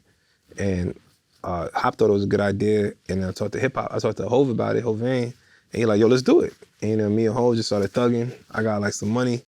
I was managing Ricky Hill at the time. I started putting him in all the shows, and we started, Hov started booking crazy talent. He like, yo, we got Nip, we got Currency, like, and then it just started getting me back in the loop. We had Dom Kennedy at those shows, Nipsey Hussle, Sean Price, rest in peace, Joel Ortiz, and it was just these monthly shows in Williamsburg, and it was like a crazy thing because hip hop wasn't in Williamsburg at the time. It was more like rock. Just like 2010, I dumped a girl, then and then it was kind of like back on my feet, and Hov is just like, he really like got with me at like my worst moment. You know what I'm saying? Where like, it's not, how this game is, where like your phone stopped ringing. Oh yeah. You know what I'm saying? And just like everything just the brakes just seem like it's going not your way. Mm-hmm. And it's like, you really remember every dollar and every person who's in your life at that time. When shit's going crazy, everybody around, everybody offering you money and whatever. But like when shit not going right, you really see who your real people are, because they got no benefit to be with you at that point. You know what I'm saying? And, we started rocking and rolling, just slowly but surely. Like, I had the relationship with Double XL. Shout out to Leah Rose. She went and to Leah Rose. You know what I mean? Elliot Wilson, they gave me like a little blog thing. The blog thing wasn't paid, but it was exposure. And I just started working my way back up. Then I got my guy deal at Warner Brothers. Hov was managing him. You know what I mean? Who was that? Rich Hill. It's Tommy Hilfiger's son. Yeah, Tommy Hilfiger. I remember that. He's dope as fuck, man. But like people hate on him because he was Tommy Hilfiger's son. Yeah, but he's privileged. Yeah, they looked at him like he was privileged. But he's making like sad, dark music. Yeah, like depressed music. I remember all that shit. Yeah, so when did you end up at Def Jam? So from there, like things started like building up, and I started building my relationships. So The Weeknd was the hottest artist in the world at the time, and everybody was trying to sign him. And my boy Joey IE, he just went started at Warner, and they asked The Weeknd, who do you want to work with? And they said Ricky Hill. So he's like, I could do that. And he called me, and he said like, shit, like, you want to just start coming up here? Like, you know what I mean? So he had a job at Warner, and I just started coming up there every day. You know what I'm saying? I'll just like show up to the office to the point security guards thought I worked there. It was in LA, you know what I mean? So like I was living in a rich house, and then we got him a deal. So I was just there every day working in the temporary office. And then this intern named, he's not intern no more, but intern named Jack, he went and he gave me a demo while I was up there for this guy, Travis Scott. And he's like, yo, like this guy's crazy. And it's like a 3-song demo or whatever. And I played it, that shit was hard. Like, yo, you gotta bring him in right away. And then he came in the next day. It was Travis, his boy Tony Loney, and Kanye's engineer, who was managing him at the time, Anthony Kilhoffer. Mm-hmm. And they came into the office, and Trav had like a fade. He had no braids at the time, but he had all that energy. And he was just like bouncing off the walls and da-da-da. Hold on, this was in New York? This is in LA. I had gone to LA to get the record deal. Okay, so, got you. And I had, when after I did the shows, I had to plug in LA with Rich because he had like a house out there. So I would go out to LA from time to time to go work with him in the studio. And I got a lot of time in LA, like just working with him and getting producers with him. It's just, those years are just like part of 10,000 hours to keep me like figuring out what's going on. Mm-hmm. But it was good timing because I hated LA, but LA had a moment happening. Mm-hmm. And then I look back, it was like Fairfax was going crazy, and it was Future, it was TDE, it was YG 400, Pushes Inc., it was Pac Div, Dom Kennedy. It was a lot of stuff going on in LA. And New York was gone, but New York was on this like cocky 50 Cent, everybody beefing shit. Mm-hmm. And LA had these like new age kids that was going on. And little did I know that was gonna be the core of it. Janae Aiko was in that mix. That was gonna be the thing that brought the whole music industry out west. Like that block, But I was out there like, fuck it, I'm out here like, I'm making it happen for myself. Right. I was going to Warner Brothers in Burbank, and then after the Weeknd thing, he just started telling me come to the office even more. So he just started throwing artists on me, like Kurt Cobain's, and I'm still not getting paid. I'm just like, but I'm making it look good because I'm making money in different places. So I'm like, I'm coming, I'm just myself. And then finally, like he wanted to become, over the Travis thing, Travis ended up having they wanted to sign him at Warner Brothers, but he ended up signing like a shopping agreement with T.I. So well, YG was first, right? You did YG before Travis, right? I met Travis before YG though. Oh, you did? So yeah, so the story's gonna come back this way. Oh, wow. So now we in top of 2012. Travis ends up doing a deal with Epic and L.A. Reid and T.I. And I stayed cool with him over the course of time. I was trying to manage him and everything, but then I learned from the Nicki thing, like, instead of having a bad relationship and the shit going bad, I was just like, let's just be cool. Yeah. And then we did. We stayed cool. And then Joey went to become president of Def Jam. And I was one of the first people he hired over there. Wow. No, And then when he got over there, he was like, all right, well, there's 3 artists you could work with from day one. He's like, Lil Reese, Lil Durk, and YG. And I was so hungry because I remember from the time where I left Atlantic 2008 to 2012, I just been in the street going like, trying to figure it out for 4 years, shows, man, doing whatever. So by the time I got that job, I had like, you know, like the LeBron James meme when he lives in the headphones, I was like, whoever I work with is going to be him. Gonna pop, 'Cause yeah. I'm not out here playing. And they gave you that choice. Are those 3 artists, or those are the artists they gave you? They gave it to me. Okay, got So you did Dirk at that time too? Mm-hmm. Dirk, Lil Reese from Chicago? So I was actually most excited about working with Lil Reese. From Chicago, the kid that got shot, right? Mm-hmm. So like in October 2012, his manager, Jay Boogie, called me. And he's like, yo, you just got the job. The boys are excited to meet you. You know what I'm saying? You should come out to Chicago. I'm like, bet. So like, I didn't even have like a corporate card, nothing yet. But you know, I'm just like, fuck it. Like, you know, he's like the OG out there. So I take a flight. I go to Chicago and I go to the studio with them. And it's just like, now this is prime Chicago. This is like O Block, everything. Yeah. But this is before it was big. You know what I mean? So like, it was the only people knew was Chief Keef at the time. King Louis was big. And Dirk and Reese was like, Reese was big because he had the song At the Top, It's Just Us. And what's it called? Light Skin Carry. Mm-hmm. And then Dirk had the The song. bank robbery dude. Who's the He bank was robbery? He was on Atlantic with us. King Louis? Oh, Bump J. Bump J. But yeah. Bump J was like all they OGs. Yeah. You know what I'm saying? It was like all they OGs. So it was like, it was cool. It was like, all right. I was in the studio with them and I just did what I always do. I got my notebook out. I'm writing the songs out. You know what I'm saying? There's like 20 niggas with hoodies on and dreads. You know what I'm saying? Dirk didn't have dreads at the time. He had like a clear head. He had a shaved head. He had his 3 managers there. Rest in peace, Chino. He passed away. He got killed in Chicago. His other manager, SB, and his brother who also passed away. You know what I'm saying? D-Thing. Yeah. And He got murdered, right? Like a couple years ago. mm-hmm. And that was like the people I used to go over there in Chicago with. It was like Rondo number 9 was in that. It was crazy. This is like prime time, like Chicago. And there's the last song. It's like, yo, Sick, we got one more song you want you to hear. There's one more song you want you to hear. It's called This Ain't What You Want. But Paris Bueller got it, his producer. And they brought the song, they played This Ain't What You Want. I'm like, oh, this is it. Like, you got one, you know? And he was like, word. So I was like, bet. So I'm there for like 2 days. So they said, all right, we got a show tonight. And we go to the show, and it's Chief Keef, Lil Reese, and Dirk, and they're performing. Fredo Santana, I think, was there too. Yeah. And then they were performing, and they performing to the crowd, but they like dissing the crowd, and the crowd like Figured it out. throwing gang signs in the back, but they liking the song, so they like, yeah, yeah, like Right. I was like, oh, this shit is all gang music, Right. and the crowd is all gang members, and it's just like I was just like, oh, this is the craziest shit I ever seen in my life. Kind of shit, So the yeah. nigga Jay Boogie go, don't worry, Sick, we going down together. I'm like, oh hell nah. But you know, at the time, I'm like, at that point, it's the same shit. If when we was in front of, in what was it, 2004, 2003, when we was in front of that club, it's like, we in it now. Yeah, we in it. Once you in it, you in it. Yeah, Mhm. exactly. And then when I got back to LA, I really started building a relationship with YG. And, you know, I'll go to his house and it'll be nothing but a party. It's just like a blood party, house studio, niggas Damn. turning up. You know what I'm saying?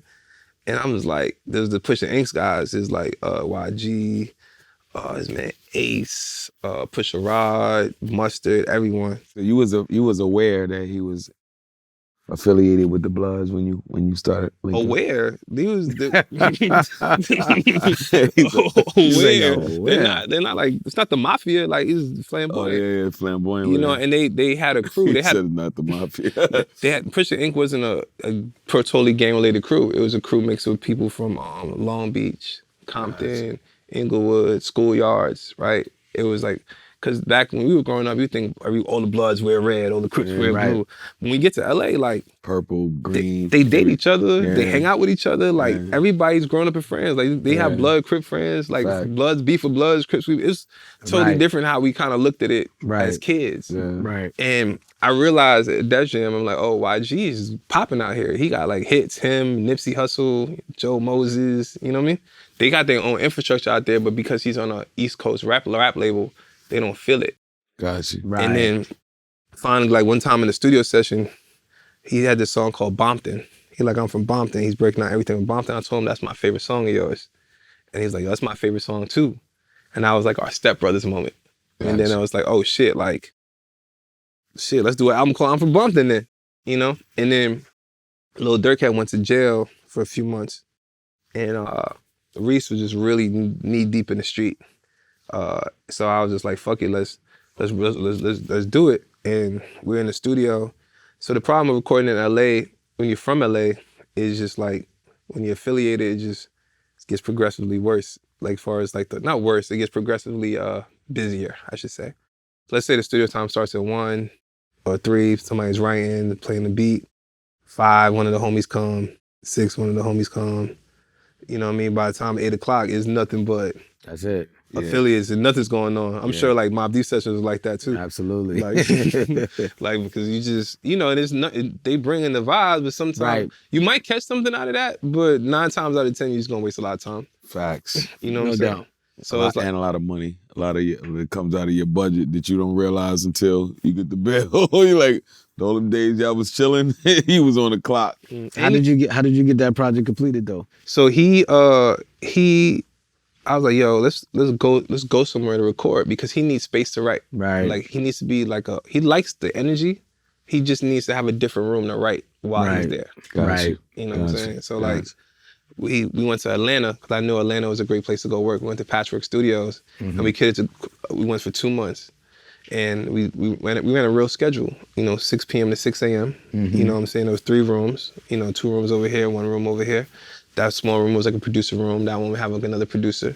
The project was executive produced by Jeezy. You know, they had brought him in to go work on it. So Jeezy was kind of overseeing the flow. And Mustard would come out at the same time. So we recorded for 2 months. And when you commit like that to a project, magical things happen. You know, because then we record Monday to Thursday and Friday to Sunday we would take breaks, you know? And then we had corporate apartments. So like I would be like on the 3rd floor and he would be on the 5th floor. And like that's how it worked. And then from there, we just started coming up with an album called I'm From Bompton. And we did a lot of songs through there. Like BPT was done in there. Big and Back Being Bull. What about Tooted and Booted? Was that before? So that was like 5 years before. Oh. And I was just trying to get people to forget about that song. Because if you hear Tooted and Booted, you would think YG's another kind of artist. Yeah. When you get out there, you hear songs like Bitches and Shit and You Broke and his like real street hit records. And I'm like, oh, nah, he's like really him. Right. You know? And I just wanted the whole world to see it. So Jeezy, I worked really closely with Jeezy, with kind of overseeing the project from the A&R side. And I was just building my confidence back up at that time because, you know, I'm still like, you know, like I'm in it, but at the same time, I'm not the same cocky kid you knew from 2006. Like I was, you know, life really humbled me, you know what I mean? But I still had the talent. So like, they really built up my confidence again because from by the end of the project, they were like, you know, allowing me to lead. So I was like, Jeezy would come to the studio. I'm like, all right, so this is what we're doing today. He'd be like, no, you got it. Go ahead, you know what I mean? Right. And then he would just oversee it. Like he would have his guy, his A&R at the time, Carbon 15. He brought Rich Homie Quan to the studio. Rich Homie Quan was like the hottest guy in Atlanta at the time. Right. He had that song Some Type of Way. So they recorded the song My Nigga over there. YG had the concept. He told the Rich Homie Quan. Rich Homie Quan like wrote the verse. Then YG did the verse. And then Jeezy was supposed to give it to like Lil Wayne because that's like a Lil Wayne flip. My nigga. And then Jeezy was like, fuck that. I'm saying all this shit myself. Right. And then we, after 8 weeks, we had like the basis of an album. You know, it was Jeezy's idea to change the name. He said like, I'm From Bompton, it's too limiting. So they came up with the idea of My Crazy Life. And then YG changed the C to a K. And then and that's kind of how it worked. Gang shit. Durk at the time, he was doing, he had a project called Signed to the Streets. And that's most of the stuff we recorded in Chicago and everything. Because at that time, he's out of jail too. So. Was that before he started working with French? right around the same time. We had the most of the mixtape done, and then after the mixtape came out, the album that we recorded turned into a mixtape. Gotcha. And then he ended up becoming and I then want to go back to the gang shit a little bit. Have you ever found yourself in a situation being that these guys were so affiliated and so active, still in the street shit, like just by being? Yeah, police chases. Yeah. I seen a lot of people knocked out, a lot of shootouts, a lot of people around you dying. Because at the time, you know, they giving me all the gangsters, so I'm spending a lot of time like in Compton and both Inglewoods, you know what I'm saying? Like this is what year? You said both Inglewoods, Jersey, and LA? Nah, like the Chicago one. Oh, they got one in Chicago. Yeah. Damn. Yeah. Learn something new every day. So this is 2016, right? Around this time? Nah, this is 2012, 2014. Okay, so 2014. The gang shit, it ain't what it is today in hip hop. Now it's kind of like so prevalent in hip hop to the point where 9 times out of 10, a artist is gang related in some kind of way, in some way. So you being an A&R, somebody who can come in somebody's life and change their life, and seeing what's going on with all these guys catching RICO cases, from Casanova to Young Thugger to Gunna to all these dudes, even the little guy, rainbow haired guy. Like seeing all these guys go down and seeing that, you know, the feds is on these guys and they're using these guys, like you said, it ain't the mafia. These niggas is blatant with it. Like, yo, I'm a blood, I'm this, I'm that. If you seen a guy coming up right now, he's young, he's energy, he got the talent, but he's in the gang, would you sign him? Like as an A&R, would you sign him? If they buy in, for sure. You know, because an A&R is like being a coach. You know what I'm saying? Like, you got to give an opportunity to somebody to change their life around. Like nobody, I mean, I'm not gonna say nobody. Some people are just idiots. You know what I'm saying? But for the most part, nobody want to just be gangbanging all day. Like, people want to change their life. Mm-hmm. So if you really do the work, like, you know, YG is an active gangbanger, but he's also an artist. Mm-hmm. He's a writer. He's wrote films. You know what I'm saying? Mm-hmm. He wanted to put the work in. He's down to go, you know, change his life, design his own flyers, write his songs, go out to Atlanta, go work his shit. Like, you got to give opportunities. Like, it's like a hooper. Would you not sign a hooper because he's a gangster? You know what I'm saying? You got to give people the opportunity to change their world and change their life. And I think that I look at myself now, you know, as a coach, and I'm supposed to be the one, like, making sure you go in the right direction. You know what I'm saying? Like, there's gotta be people like that in your community. So you wouldn't. So I looked at it from two aspects, because you are also the business side, right? So you have to invest into this guy. So that if he's active, there's a good chance he's probably gonna get into some shit, or he's being investigated, or what do you look at that? Especially seeing that they like targeting. We become hip hop. It seems like these guys, they targeting these gang affiliated artists. You wouldn't look at it like this might be a fucking bad investment? I mean, I'd be a hypocrite after all the stories I told the whole time to say something like that. You know what I'm saying? Like, I feel like they're the closest stories to the street. You see what I'm saying? So if you look at history, whether it be film or poetry, hip hop, like, it all started from the street. Yeah. I think what's happening now in hip hop overall, it's always been a street element to it, but they always kind of protected. They always kind of like kept the studio part sacred. You know what I'm saying? It was just like, let's not get in. I know there's all kind of shit happening, but Havoc making a beat right now, so we gonna fight outside. Right. You know what I'm saying? It was a little. So you separated this. It's a little bit of a separation. I think what's happening now is there's Havoc is making a beat. We gonna fight outside. Yeah, but it's like the street guys almost like knew their place when it came to this, and you got to also tie like this. Like, people don't want to just be in the street. They want to do what the rappers do. They want the girls. They want the lifestyle. That line has got very thin. I think this is my theory on it. This is why I think so many people are dying. The RICO thing is something else, but I think what happens now is these labels are spending more money than ever into the art, into hip hop, but they're curating less and less. It's really hands off. Right. So you might have a song dissing somebody in your neighborhood, and you might be like, all right, let's get that guy $1 million. And they might be like, well, you know, he's talking about shooting somebody over there, but look at this trending up. Right. And then, you know, you're not gonna have that kid trying to like pull you away from a bunch of Queensbridge guys no more. You know what I'm saying? Right, exactly. Like, now they just send you the money and everything's digital. They're not gonna tell you need a hit record. They just gonna like, yo, if you put it out and something cracks, it goes. But if it doesn't go, we're just gonna discard you. So you're fucked either way. Like, you get all this money and there's no rule book. It's not even like sports. Like, they'll have somebody come talk to you about accountants and this is what there's like a life policy or da-da-da. Like, this will make sure you're good. You're like a chaperone. There's none of that. There's just like no more, not accountability. It's just, you're just giving these guys money and dipping.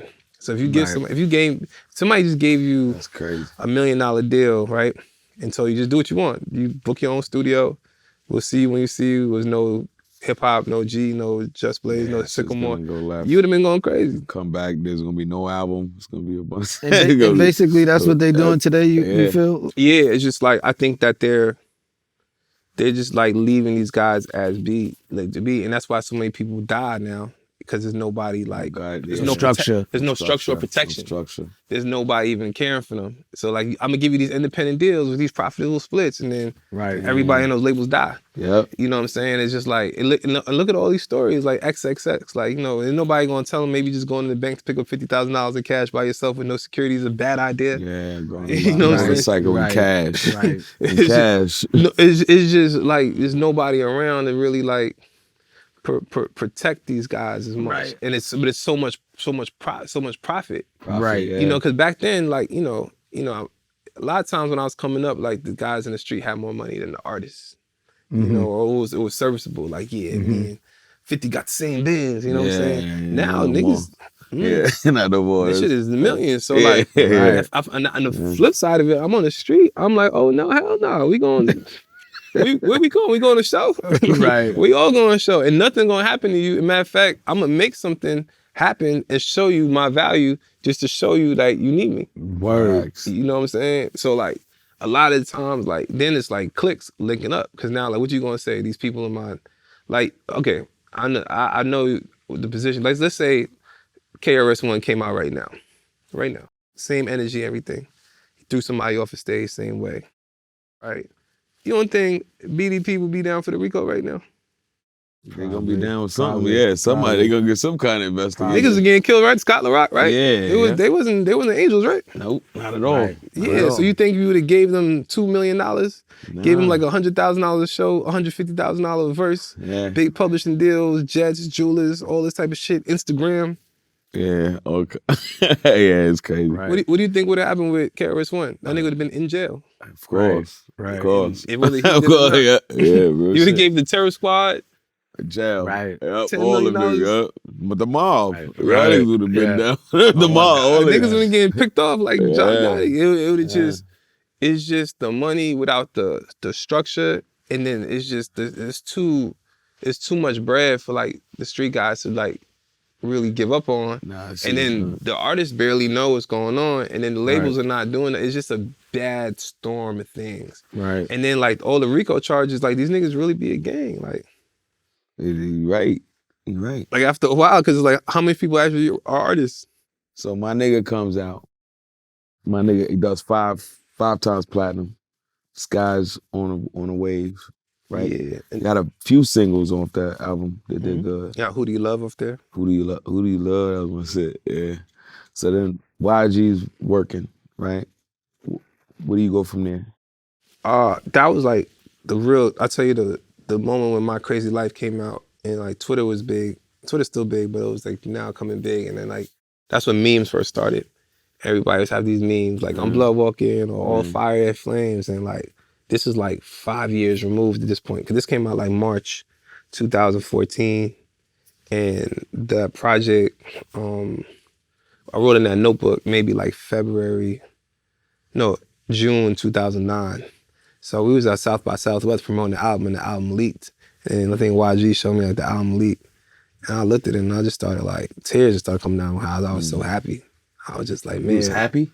Yeah. Did it leak? I was happy with the response that people liked it. Oh, God. They really loved it, and it was just like an outpouring of love. Did Murder Music leak? I'm sure. Yeah, we had Like, to re-record some shit. Did, right? Yeah. But you know, I'm sure everybody wasn't happy about the leak, but I was just so happy. Like, it was just like a full circle moment for me. Right. I was just like, man, like, you know, because sometimes in life you be feeling like when we down, like I might never ever get back up, or I might have missed a moment. Like those what ifs is what kills you. Like, damn, like I really had the opportunity to do this and I fucked it up. So like, now I gotta live with that forever. And when our album came out, I was like, oh no, I'm back.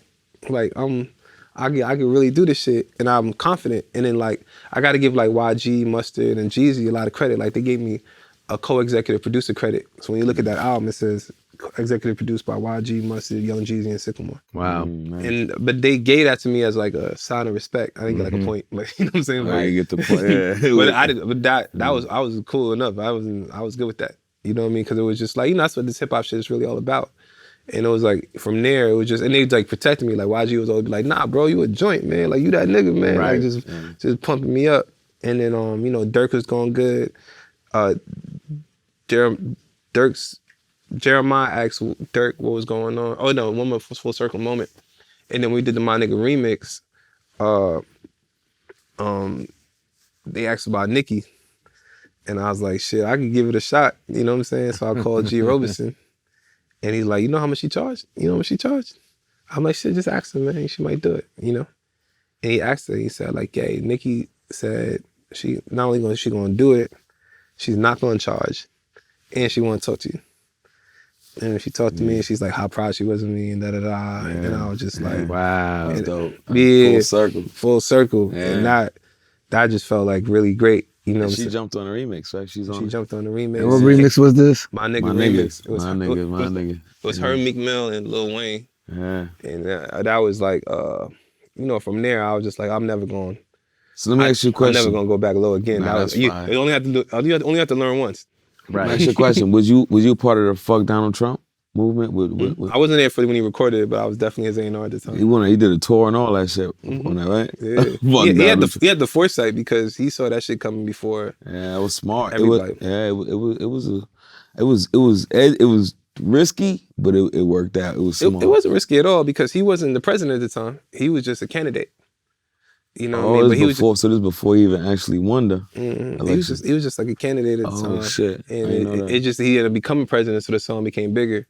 I was really proud of that. Did y'all ever get like any kind of like FBI flag on y'all? Like up to this day, like they went read all the lyrics to his album.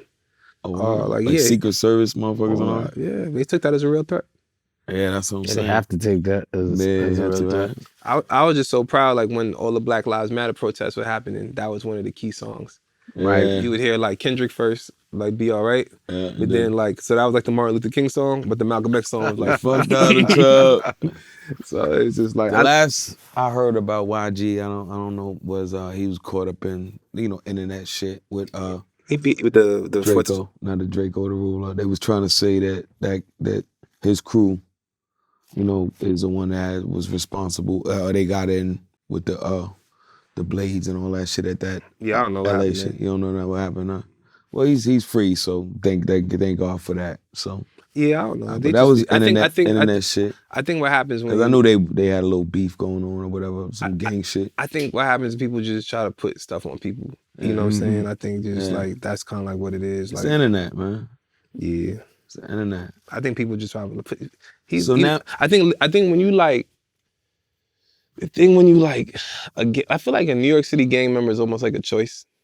Yeah. You know what I'm saying? Like you sure. don't have to be in a gang in New York. Sure. Out there is different, bro. They bred it. But in LA, you born into that shit.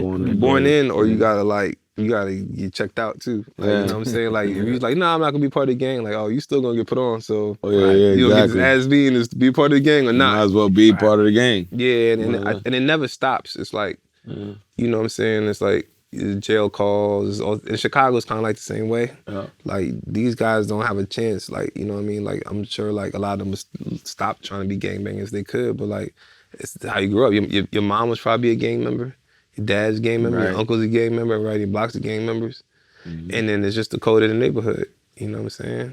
No, so when we getting that Sickamore book, I'm still reigning, man. Like you know what I mean. I feel like I still got a lot. I think everything I did up to this point was meant for me to be now. I think like, and what I mean by that is like, I always knew like I was really gonna make real change when I was older.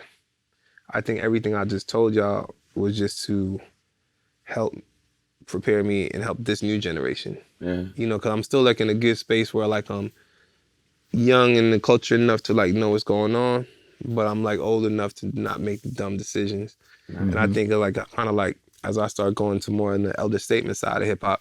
It's crazy because as big as like YG got, that wasn't your peak of your success. It wasn't the peak, but it was definitely like, to me, like everything, you know, when the movie happens after the person making it, everything is a montage. It feels like that because obviously, you know, Travis is a huge artist. And I wanted to get into that. How did you start from meeting him? Like you said, you met him when he was young. You got his demo. How did you get into actually A&R and his project? Because he was on Epic. You was at Def Jam. Well, we it's like the culture though. Like, you know what I mean? Like I don't gangbang labels. You know what I'm saying? Exactly. So it's just like we'd always talk, reach out. He'd come to the parties, ask him to come to the studio. Like we just stay in touch. I mean, we stayed in touch through all the years, and I'll just like see him from time to time, and like studio sessions and shit. And I'm like, yo, man, what you got going on? What's up with your album? And little did I know, like He was on Epic at the time. Little did I know he was running through A&Rs. Like, you know what I'm saying? He ran through like 10 people because everybody knew he had talent. They just can't control him. And you know, Travis really a rock star. And then I got invited to the Revolt Music Conference, and I was on stage, and I was like the youngest person on the stage. It was me, Larry Jackson from Apple, Craig Kalman from Atlantic, Daniel Glassman, DJ Khaled, probably somebody else, but I think, and L.A. Reid was the moderator. And then we started talking about album making, songs and stuff like that, and I just started telling my story, and everybody else was talking about like numbers and splits and whatever they were talking about and algorithms, and I was just talking about making records, and the crowd started going crazy. And that was the first time I realized like, oh, I have a talent of talking. Like, you know, when I speak, you know, I'm an influential speaker. Yeah. And then from there, it was just like, I got off stage and people were like kind of like mobbing me everywhere and stuff like that. Like I was an artist, you know? Nice. And I built a real relationship with L.A. Reid at the time on the stage, and then we could just tell, everybody in the crowd was like, oh, they're gonna work together. Like we just like built a rhythm. And I was walking out, we was in Miami at the Revolt Music Conference in the Fontainebleau Hotel, and I saw Travis walking straight over. And I was like, yo, you gotta see me perform. Like, you know me, how long you here? And we just ended up hanging out the whole weekend because I was on for day one. And he convinced me. He was like, because I was living in a house with Rich.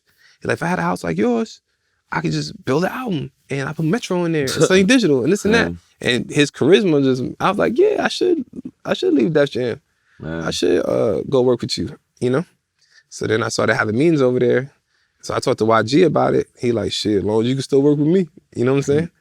And I was like, all right, because I didn't want to leave him behind, you know? Right. But after he gave me like that blessing, I started having the real meetings. And I met with L.A. Reid. I met with him for like 4 hours one day. And he's still one of my mentors up to this day. And then they recruited me to go to Epic, and I had one assignment. He's like, yeah, get Travis. Travis Scott. And then so we got a house studio. And Travis is an incredible producer. So over the years, like, you know, he built a great relationship with Kanye. And then he went to the Yeezus sessions. He was an important part of the Yeezus album. And he learned how to make records like that, like more in a group setting. Gotcha. And he wanted to kind of like keep that going. So I would help him like organize it. And it was different than YG. Like YG, I really helped him with song structure, listening to old records. Travis is a musical producer. He's a genius. So like, I would just like leave a paintbrush here. Like, here's a yellow brush, here's this, here's that. And I would just kind of protect them. You know what I'm saying? Like, I think that's part of like that coach thing I'm talking about. You got to protect your artist. And like, oh, like, trust me, this house studio thing's gonna work. You know what I'm saying? We stayed in the house studio. He had Wonder Girl in there, Metro Boomin, Sunny Digital, Southside, TM88, every Alan Ritter, everybody. So he had all those producers in there as well, along with him producing his own. So wait, when he had all those producers, was they helping him produce, or they was helping him produce? You know what I mean? He was like almost like on some Dr. Dre shit. Got you. But like a lot more lean. You know what I'm saying? And it was just, and we got a second house that we recorded at, and then the album was pretty much done. And I remember one day, like, he recorded 2 songs that day, and then he got to like the 3rd song, and then the beat was playing. It was a Wonder Girl beat, and he was like, "Don't you open up that window? Ooh, don't you let out that antidote?" Ooh. And he just started doing that, and he recorded it, and then that ended up becoming like the big hit off that album. That's Rodeo, right? That was Rodeo. And then we worked on the second album, and the second album was like nonstop. And 365 days later, damn near to the same Monday the next year, dropped the second album, Birds. And that shit was just like a whirlwind. It was like being on tour like AC/DC. It was just us. Then the entourage get a How little did bigger. y'all come up with that title? That's him. He had Birds in the Trap Sing McKnight. What the fuck is that? That's some artist genius. shit, right? Genius. Nah, that was a Quavo Birds line on in the song Pick Up the Phone. He's like, birds in the trap, sing Brian McKnight. He says it in that song. Oh, for real? And he just took that. Because we had another title. I never knew that. Wait, shit. who said that? He's on the Quavo. song Pick Up the Phone. So Quavo from Migos was on that song with Young Thug. And he said that line in the song and Travis made that song. Oh, shit. okay. That's dope. I didn't never know that. Mm-hmm. So then like he had Birds in the Trap, sing Brian McKnight. And then it's just like watching him perform was amazing. Like I think he changed the game of how people perform. Like, you know, when we was growing up, it was Energy is just straight energy with him. but like, you know, He had the kids, like, it was like crowd participation when you perform, right? It's like mic check, 1, 2, 1, 2. Throw your hands in the air, waving side to side, like you just don't care. Everybody on the left, everybody on the right. These motherfuckers are taking punk elements. yeah. Like open up the mosh pit, Yeah. stage diving. Yeah, stage diving. I'm like, oh, these Crazy. shows weren't this lit when I was a kid. Yeah, like, you know what I that shit mean? is different. And it- Especially his shows is fucking out of control. I remember he did one show in New York. I thought the whole, was it Urban Plaza? What's the one like on 17th Street and like around Union Square, like 16th, 15th Oh Street? yeah, what is that? It's like 2 floors. Union Square. It's not It's like on it's 15th. not Webster Hall. Is it Webster Hall? No. Damn. It's one of them joints like that. Yeah, I yeah. thought like at one point the whole stage was gonna crash down because it was like, Damn. you know, we went from there and then we had to pick up the phone as a single. No, 3500 the song with 2 Chainz and Future. And then from there, then Antidote we leaked on SoundCloud and that shit started going. So like I had to go to the label like, nah, they like, we just impacted this 2 weeks ago. I was like, I don't care. This is the single. You know, we gotta go with this one. Mm-hmm. And then from there, it just started going and it was just like a ride. He went on tour with Doug and he did the rodeo tour. And then he did like 3 tours back to back with, I don't remember the order now, but I think it was like, The Weeknd, Rihanna, and Kendrick. Damn. And then the second album, Birds, he had a giant bird over there. And then the second album is when we really started to slow down because we lost the Grammys, right? We weren't nominated for the Grammys at the time. And we felt like we did everything to be nominated. Right. You know what I'm saying? The Grammys really fuck you up. It fucks artists up. Like, do y'all watch the Grammys this year? Yeah. didn't I get a seen chance that to hip check I it. seen the hip hop. You seen the hip hop one? Yeah. So that's what I was gonna bring up. You gotta look at that clip again. When Kendrick won, oh, you seen the hip hop Yeah, the little tribute. tribute. But you gotta look at the award, right? When With the rap album of the year? Mhm. Hey. When Kendrick won, I want you to look at Jack Harlow, Khaled, and Pusha T's face. Right. They all have tears in their eyes. They're Right. all sad. Right. They weren't not happy for Kendrick, Yeah. but it's not like You work all year for that. it's not like a film, right? If you like the star of a film, like you're just given a script, not dissing actors. You know what I'm saying? But like you didn't write the film most of the time. Right. You didn't do the cinematography. Yeah. You didn't do everything part of it. Yeah. When you make an album, it's you. You're the movie. You're the artist. You're the actor. You're the director. You're the cinematographer. You're everything. This is my album. This is the Mobb Deep album. This is a Saigon album. And then somebody gives you a nomination for it. You know what I mean? Or doesn't give you a nomination for it. It fucks you up. So we weren't nominated that year, and it was fucked us up. We was just like in a room in his house, like just thinking about like what we gonna do. And it was like, oh, we gotta make this next record like undeniable. And that's when, because we always knew the next album was gonna be Astroworld. We knew it was rolling in Astroworld before we knew Birds. And for the next 2.5 years, we just So you know about Astroworld before? he had the name Astroworld before Before Birds. Like, Gotcha. he had that announced and everything, and then just worked 2.5 years straight on that album.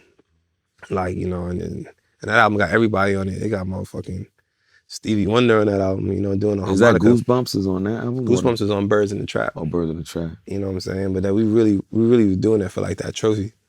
You know what I mean? And then 2.5 years later, like 3 years later, the nominations came out. We were nominated 3 times. That was great. Did y'all win? We didn't win. Nah. But you got nominated. Yeah. For But album of the year or rap album of the year? rap album of the year, best rap performance, and best rap song. Didn't he have some kind of issue with Leo Cohen with some kind of contract dispute? They did, but I never really understood what it was. It was Yeah, like because some, how did Leo? it was like some management shit. Like Leo management. managed them through the first album. Oh, But I don't. Leo managed them. Mhm. Damn. But I don't know Leo exactly. Cohen is your manager. Mhm. that's a hell of a manager to have.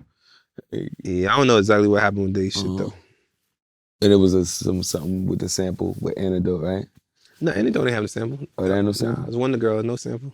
Oh, Wonder Girl. She samples sometimes, but only like if she want to add like a vocal sample in there. But she don't like her base of it's not sampling. So how did it feel when you heard Diddy say to Travis Scott? I think this was after. Was that after Astroworld? Or after? What'd he say? He said like Travis Scott, the #1 artist, hip hop artist in the world.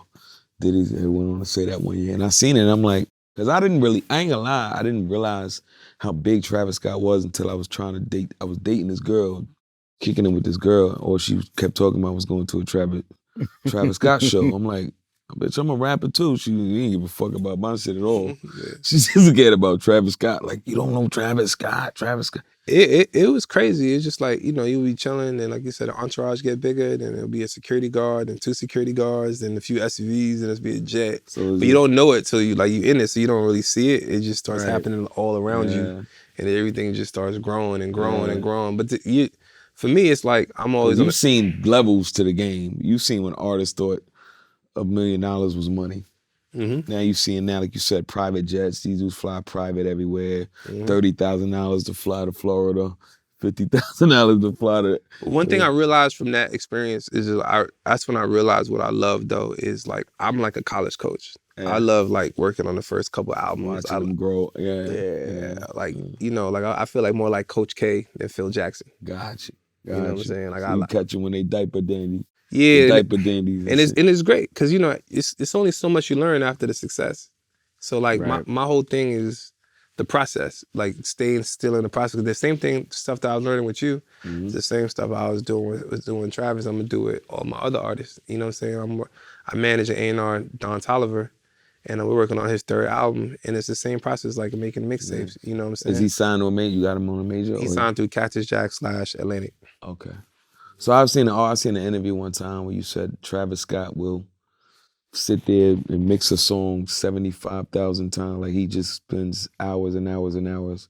Yeah, because real producers are better than the best producers to me, from my thought. Like people think the best producers just go in the studio one time and just make a beat and they just better than everybody. But the best of the best, they're working on that beat for months, sometimes years. Have you ever worked on some shit like? It gets like that, and I seen people do that.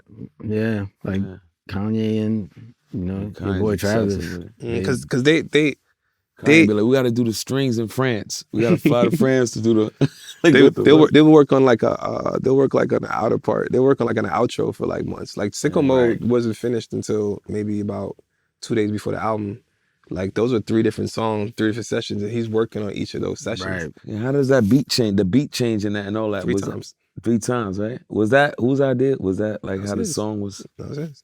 Cause I'm like, this song is confusing. This shit got like 3 different songs in one, but it's an amazing crazy song. though, yeah. Because you spend so much time on the production. You know what I'm saying? That's one thing I like about production nowadays. It's like with all like the technology and the filters, it's like you got more possibilities than ever. Yeah, for sure. You know what I'm saying? Sure. The rappers aren't that good though, but the producers are great. So Astroworld comes out. Y'all nominated for 3 Grammys. You know, things are flying high. You know, #1 on Billboard, #1 album. Right. So Sickamore's in his groove. Now, like you said, you done took Travis from Rodeo to top of the #1 album in the world. What's next for Sickamore after that? I think what I learned from all that is that, all right, you don't learn a lot from it.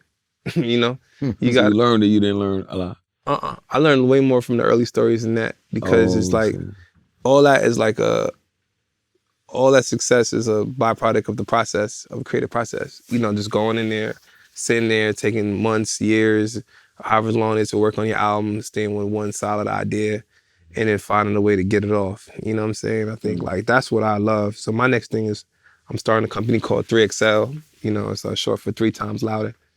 And it's gonna be like it's a label and a live show series.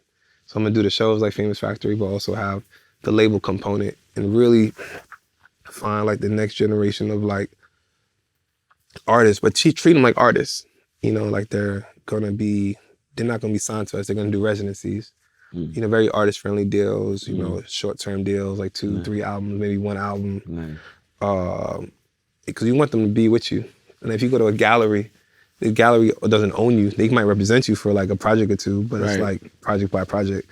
These deals, like artists really be fucked up over these. You know how hard it is to make 5 albums?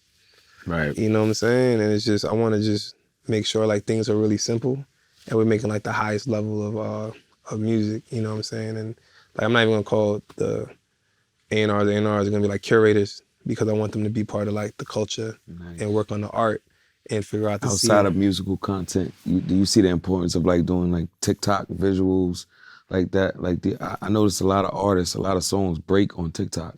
I think you gotta think about music as a secondary thing, right? Like you can't buy music. You could buy vinyl, you could listen to a commercial with music in it, but you can't really buy music. So like there's always gonna be another driver of music and we always have to adapt. That's like when you were coming out, you were mad at ringtone rap, right? But it wasn't about ringtone rap. It's just, that was just the medium that was breaking music. So it's like, you just still, the way you make music doesn't change, but it does change based on the medium, right? So like, when you had an LP, like, you know, there's a lot more albums that people listen to, but then that may be changed with the way you listen to a tape. Like, you know, when somebody flip it over, I gotta listen to it differently, and then it changes from CD. And now like TikTok, maybe like, the intro is more important, so you gotta adapt to the medium. Gotcha. So it changes the way you make music a little bit, but for the same time, it's like, it's always gonna change, because it's gonna be something else that changes the way you format music, but it's still music.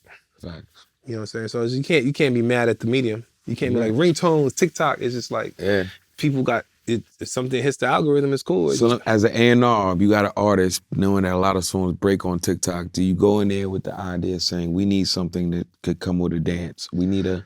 That's a misconception though. You don't need to dance on TikTok. TikTok's about communities, right? So like if you think about dancing, is like at the beginning of TikTok, but you might be like on a underground hip hop community, and you go in that community and you'll be able to tour off that community because you find people who are hyper-focused on what you do. You know what I'm saying? And when you go there, they'll be talking about, you know, there's like a DVD era, and might be 100,000 people on that hashtag and that's their algorithm. Right. You know what I'm saying? Like on IG, right? Your algorithm is probably, like YouTube, your algorithm is probably really custom towards you. What you like, boxing. All I see is boxing videos. That's all I watch. Yeah, so you're in the boxing algorithm. You know what I'm saying? So like the trick is to figure out what your community is and double down there. Don't think about dancing. Interesting. You know what I'm saying? It's like I never looked at it like that. I went to the conference. That's some jewels for you. I never looked at it like that. I went to a conference in San Francisco and I was watching the CEO of TikTok talk. And he was saying that, he was like, yo, he was obsessed with the curly hair community. You know what I'm saying? Like, just that was, this guy's coming straight off the plane from Asia. Like, you know, that's what he was on. Hey, Chinese, right? Asian cat. So it's like, it's not about dancing. It's just about communities. And I think when you find your community, like, you might have something obscure, like you might really like, put your music to some of the boxing shit and then have this shit go. You know, like different hobbies that you never thought you would want to be in, or you always wanted to be in, you could jump in. Like I love photography, and they might just find like photography chicks. I remember when I bought an iPad, I started researching like different iPad tricks, and then next thing you know, a bunch of different iPad videos come up. So it's just really about what you use it for. Like China, like they're like banned TikTok for people under 14, and motherfuckers are in there turning into astronauts and shit. Like the way that you talk to TikTok is totally different because there's way more filters and restrictions over here. But you could put the same restrictions on yours. You don't have to look at bullshit. Facts. You know what I'm saying? Because I alter my daughters what she sees and what she don't. So yeah, you could put all kind of restrictions on it. But for us, like adults, you could just, as artists, you could use TikTok for your advantage. You know what I'm saying? Like, if I'm Havoc, I'm doing beats on my TikTok every day. Like, you know what I'm saying? Because I know my shit gonna go crazy because there's a whole community that would love to producers that go that and they would love it. Yeah, you know what I'm saying? Makes sense. And then you could be traveling around the world, linking with different producers. Like, yo, I got these drums, I got this shit like that. You know what I'm saying? I'm just, you know what I'm saying? I seen somebody like Graf really go crazy with the freestyles. You know what I'm saying? Like all the different things that he be doing. Like there's ways you can hit it. It's not about dancing no more. It's not about dancing, but about, like you said, finding a community. That's right. And like-minded people who are into what you're into. Yeah, man. So boom, Astroworld comes out, changes the game, like blows up crazy. But then you have that tragedy that happened, unfortunate tragedy where a lot of people lost their lives, and he went through a flack. So you was around for that. How did he deal with that mentally? It was tough, man. You know what I'm saying? It's tough for anybody to deal with. You know what I'm saying? Lives are lost, you know what I'm saying? And you do something like that starts off an album and turns into like a festival, you know what I mean? Imagine you made like the greatest story ever told and never told, and then that shit turned into a day, and it's just supposed to be a beautiful thing, and then now that album's always gonna be like associated with a tragedy. Yeah, it's not a good feeling. No. But you know, he dealt with it as strong as he could. You know there was lawsuits and all that? A lot of lawsuits, yeah. A lot of lawsuits pending, right? Still pending? Still pending. Word? Damn. How'd you deal with it? Just being so close to the situation? I mean, it wasn't like I didn't lose anybody.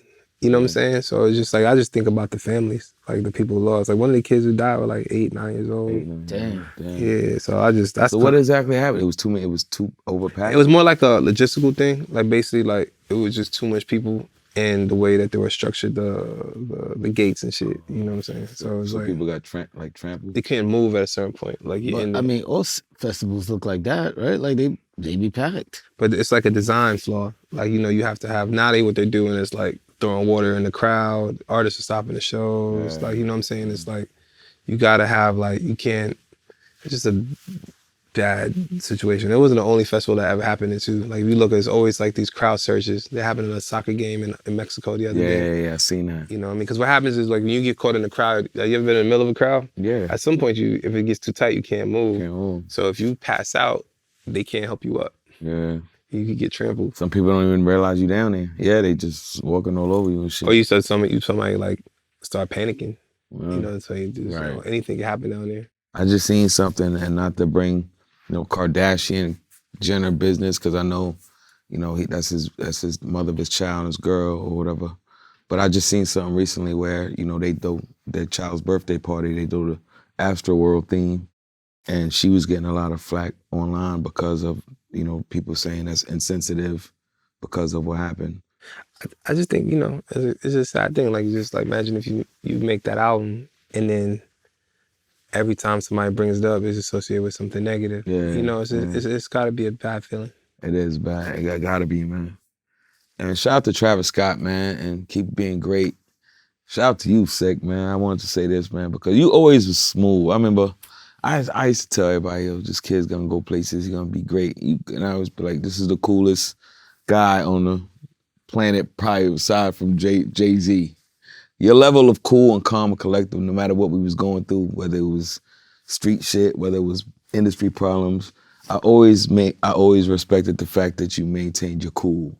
Yeah. You know what I'm saying? And I was like, as an older guy, seeing that from a younger person, it let me know, damn, I don't gotta react to everything like I'm used to reacting to. Everything ain't a reason to some things you could just be like, you know what, we're gonna play it cool. Sometimes you need it though. Yeah, but I've learned from you, watching you, like certain things, I just like, especially with like, my mothers of my children, even old past shit, I'd be like, you know what, I'm gonna take the high road. It took a lot of work though, man. Like I really read a lot of books and studied a lot of shit, a lot of linguistics, learning people like their body language, breath control. I meditate a lot, you know what I'm saying? It's like a lot of things is just calm down. It just take like one thing to really fuck up your whole life. Like one bad reaction. You know what I'm saying? It's not worth it. You know what I'm saying? So now, 2023, what is the 2023 version of Sickamore? What is Sickamore? I mean, you told us about, what is it, 3XL, right? 3XL, so I just see it like doing the live shows, because I feel like it needs to bring culture. It needs more analog with all this talk of like AI and metaverse and stuff like that. People are yearning for more tangible shit. So that's why film is making a comeback. Vinyl is making a comeback. Smaller shows, after seeing people perform in arenas and things, I realized like I really like shows that have about 500 people, 300 people. That's like the best shows. You feel everything in the room. So I want to give my artists a place to like cultivate You know, so like I'm assigning people to residencies to my label, to my studio, and then you know make sure I put out these projects, put them on the road. Started right in Brooklyn, you know, and just develop it from there. And it's, you know, hopefully, you know, be You announced. said started right in Brooklyn? What is that? I'm starting a studio in Brooklyn. Oh, the It's studio. gonna be like Shangri-La East, Okay, cool. and then I'm gonna take it all across the world. So it's like I'm excited. I think now, you know, you learn. I feel like I did it the right way. I came in the game. I paid my dues on every level. You know what I mean? I learned the game. I have experience, and then now I feel like I can teach. I can build like a real staff and build a real company and create something that's gonna last a long time. Cause you know, it's like hip hop gave me everything, you know, and I just feel like I want to just make sure it stays going, and that's like part of like, you know, you got to pay it back. Right. And then I think me doing this is gonna be like my life's work. Like everything that we talked about today, I think is gonna just be stepping stones to what I'm doing now. I feel like I've reached to the point. I always felt like my whole time going through it, like I'm learning. Like ever since I wrote on that piece of paper, I always felt like that's just something else I'm trying to get to. And when I wrote on that piece of paper, I wrote like I'm gonna have one of like the greatest. The one you had said you put in your pocket. In June 2009, I'm gonna have one of the greatest institutions of talent development in history. You know, and one of the things I also want to do is really work with artists to ever bring like one of the departments I'm gonna have is like protege, like artists of artists. I think artists pick the best artists because you guys know the best. Like the same way designers know the best designers, directors know the best directors, you know, producers know the best producers. The other people who are picking them might not know, but you know. Like you know who's really nice. Yeah. Like you know who right away. As soon as they start rapping, you like, this nigga might could smoke me. But, nigga know, yeah, you know. But you might keep it to yourself. You're right. You know what I'm saying? You definitely keep it to yourself. So like, but you know, and I think even hoopers know the best hoopers. So what I want to do too is bring like a department of the company that like just focus on artists who bring artists and build infrastructure around it. Like you might find somebody great, or you might find somebody great, and be like, man, like you got something going on, and I know what you got, and I can help, but I don't have the whole infrastructure team to bring up, so I'm gonna go to 3XL because I know they gonna work all the way. Speaking of 3XL, me and Buck Wild just did an album together, man. Could would you mind putting your ear on it, man? For sure. Could we come? We don't need no major, but we need 3XL. We don't need no major system. We just need my bro, because I know you'd be able to point us in some good directions, because we made a beautiful piece of art, and I think it's gonna do what it's supposed to do. It's almost like Greatest Story Never Told, because Just Blaze is a part of it as well. And I know you brothers need to have a sit down. I don't know. Y'all spoke recently, right? Nah, he never picked up. He didn't pick up? He texted back, but he ain't called. Oh. But we'll get to it, because that's another thing. That's part, because I'm so close to that situation. I want to, and y'all, especially hip hop, who's all of our big homie and all of our mentor. He's a mentor of mine too, as well. I don't dislike Just, but it's like, you know, I just feel like, you know, I see where he felt like where he felt like, oh well, he didn't owe me nothing. And Just, but I just know I'm not gonna move like that when I'm in a position, yeah. and I've done seen 100 deals since then. And Just Blaze defense, because I was mad at him too, because of the way that whole thing went down. But then as I got to know him personally, I just realized he's not really, you know, Just, he's not gonna be aggressive. He let other people handle his business, because he's rather be creative. So a lot of times it was Nasa handling shit that I thought he should have been handling, and it was Nasa or somebody else, or because he just didn't want to handle it. And one thing he told me, he said, after fucking with you, I'd never sign another artist like that, because I felt too much responsibility that I ain't want. I felt like too much of your well-being I was responsible for, and it was a responsibility he didn't want. You know what I'm saying? Yeah, So, I mean, that's so you kind of put the battery. You the one told him to start the label, so it's your nuts, man. Yeah. It's your fault. Hey, nah, man, but my phone. If you ever want to talk, my phone on, man. Oh nah, but y'all gotta talk, man, because y'all brothers, man. I think though, like just going back to you though, I think that it's the perfect time. If you watch like what happened with Griselda, you know, you see people are like yearning for that. Yeah, you know what I'm saying. I think we talked about it a few years ago, and I said the same thing back then. Like you don't miss the opportunity. One thing I'm realizing now, man, like just in the art and this shit, if I could just say it to anybody who's listening, if you just stay like sharpening your sword, like your time just kind of comes around. Yeah. You know what I'm saying? Like I think like, especially if you don't do no like weak shit. You know, like when we talked about tricking the game. Oh yeah. As long as you don't. A few times, motherfucker, like, yo, we about to sneak in here with some bullshit, see how it works, and it kind of don't work. I think y'all went through that as Mobb Deep. As a Mobb Deep fan, I love the idea when y'all got with G on it, but the music was like, this is not Mobb Deep music to me. That shit was hard. It's the infamous Bob. Yeah, that shit was hard. It was dope, but it wasn't. That shit still rock right now. I like that song. I have a different take on it, right? Like because but I was you have the fans. You have the fans that like they was diehard Mobb Deep fans, and no matter what we did, if it was a different path, then they felt they're not gonna like it whether the music was good or not. So, you know, me personally as an artist, and I would say this to a lot of artists, like sometimes you just gotta do what you feel, and you can't let anybody dictate it if it's well received or not. You understand? But you gotta do what's in your heart as an artist. You know what I'm saying? I like that you can't be a prisoner of your past success either. Right. Like, you know what I mean? Niggas like, I want that movie music. I want that like infamous. this, You know what I'm saying? I want Yeah. God Part 5. Yeah. You know, like you Infamous 10. like you know, y'all father. Yeah. I want to go. I don't want to. I'm not in that mood no more. Like I'm in this kind of mood. That's part about being an artist. You know what I'm saying? I Funny, think Kevin Gates just did an interview and he was like, I like the old Saigon, the Yard Father. This new shit. What, I was like, damn. What's that shit that Hov used to say sometimes? Like, You want the old album by the old album? right. Yeah. You know what I mean? Yeah, by my old shit, you want the Couldn't have old said yeah. it better. You know what I'm saying? yeah, I think you have moments as an artist. You know, Right. but you at the same time it's like you keep sharpening what you do. You know, I think looking just as your career and especially your production career, no one could ever remake the Havoc sound. So guess what? When they need it, they still gotta come to you. And I think that's like an amazing thing. You know what I'm saying? It's just carving out your lane. Like for me, like mine is like just the overall creative process. As I get older and the game goes its way, I'm realizing stuff that was kind of like taught to me and I learned through like over decades worth of mentorship and experience is now the stuff inside of me. You can't just teach that. Now it's the rest of my life through my company. And then when I get older and I sell the company or whatever, I'm going to be a teacher. You know what I'm saying? I'm going to work at a institution. It might be a school that I helped build. It might be at Harvard. It might be at NYU. Might be a Rock Nation Academy with Guru. You know what I'm saying? Rock Nation, they got a whole school over there. But that's the second part of my life is that. So I'm going to have people younger than me and I have to teach them how to do it. But like, this is my art. And then one day, so I feel like I'm going to get the next kid that's going to be like, like a customado.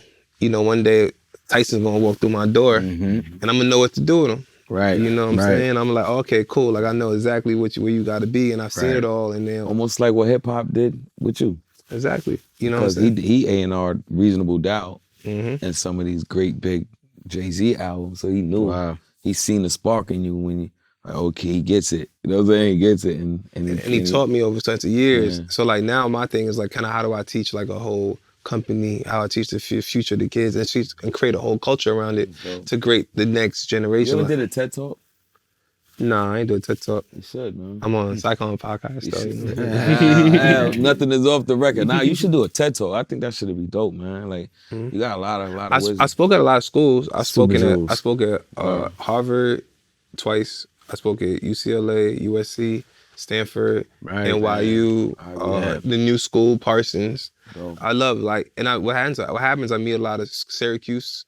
I meet a lot of students that end up like, I'll talk to them and then 5 years later, like I'll meet them in the real world. Like, oh shit, you working here now? Yeah. Like the co-founders of my company, I met because they were students at Stanford when they were doing a talk. When I was doing a talk and they picked me up from the airport. And now, now they're my partners. Wow. You see what I'm saying? So the more you like just freely give and just teach like what you gotta give, people will come back for it. And that's one thing that I think that's kept me. I didn't realize how long I've been doing this until we were talking last night.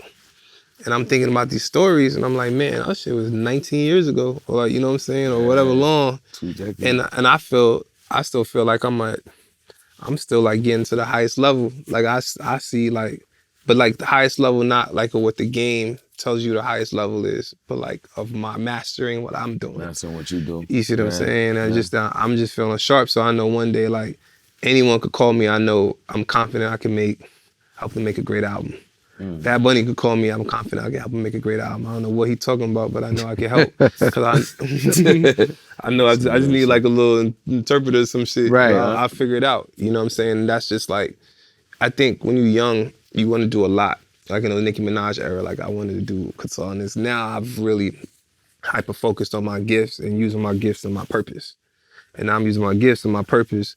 I'm using my company as my outlet, and then just using like the overall creative process of it. It's just like what's gonna really take it there. And I think like, you know, even when I do sit down and talk to you, somebody's gonna see this and then they're gonna be like, okay, cool, I know what he's talking about. I gotta find this guy. Yeah. Because I wanna like learn. I wanna be like a Mr. Miyagi, like, okay, do it. You know, like you doing it, King. Like I'm super proud. Like I watched, like I said, I known you since he's a teenager. So to see the evolution and see where you started and where you are right now, and to know that you like, I'm just getting started. Like this is, you ain't see nothing yet. I'm looking forward to the future. Is there anything you want to say to the brother? Man, just I want to say thank you for, you know, all the artists that you brought to us, you know what I mean, to the game. You know what I mean? Without your input, your insight, this game would be it would look different, you know what I mean? So I just want to salute you for that. I'm one of them artists, so thank you for bringing Saigon to the world. You know what I'm saying? Introducing Saigon to the public. Because you believed in me. That confidence I got from the Just Blaze deal was what, sometimes you just need a spark, you know, and just coming from like Queensbridge, because you guys put out the album when you were 19. Word, straight up. You know what I'm saying? Like, what y'all got going on, you guys dropping out 19, Illmatic coming out when he was 18, 19, God knows how old. That was like, one thing I just want to make sure I say on record about 90s hip hop is just the peak of artistry, because it's a mix of poetry, right? Then you have poets that were like street niggas and gangsters that really putting words together and competitive. So like they might stab you or they might write the eye for an eye. you know what I'm saying? I don't think you're gonna see that again. And I agree. That's you know what I'm saying? Like you came out of fucking jail. Not at that level. Definitely not at that level. You know what I'm saying? Of poetic. Yeah, because we were poets. We were. Yeah, niggas like Ghostface. Yeah. Like, you know what I'm saying? Like, that shit is pure art. So, like, you see what I'm saying? Like, even the game, how the game changes, that's why I think that you gotta just stay focused and locked into your shit, because that right there is a level that people don't know how to get again. And then it's gonna come back around. And when it comes back around, you just gotta be ready. That's right. You know what I'm saying? You gotta be sharp. You know what I'm saying? Because you hear this, and that's the reason why I never put out a lot of music, but I always kept creating music. And not putting it out, because that's where things got iffy. Like, we want to go through the business part. But the creative aspect, I never wanted to lose that edge. So I always stay writing. Even if I never gonna rap this rap, I stay keeping my tools sharp. Like you said, stay ready so you don't gotta get ready. Now, like you said, now that it does come back around, and I was talking to Hab earlier about boom bap. Somebody was driving the street.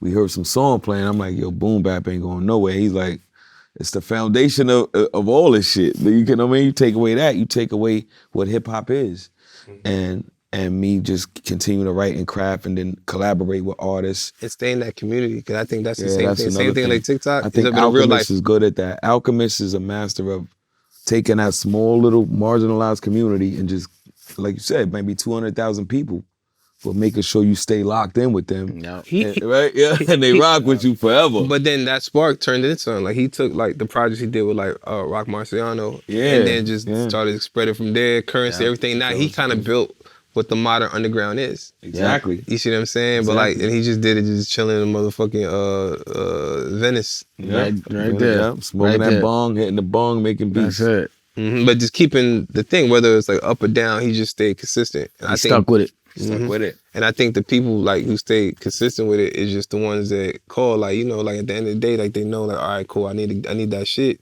Somebody who does this better than anyone.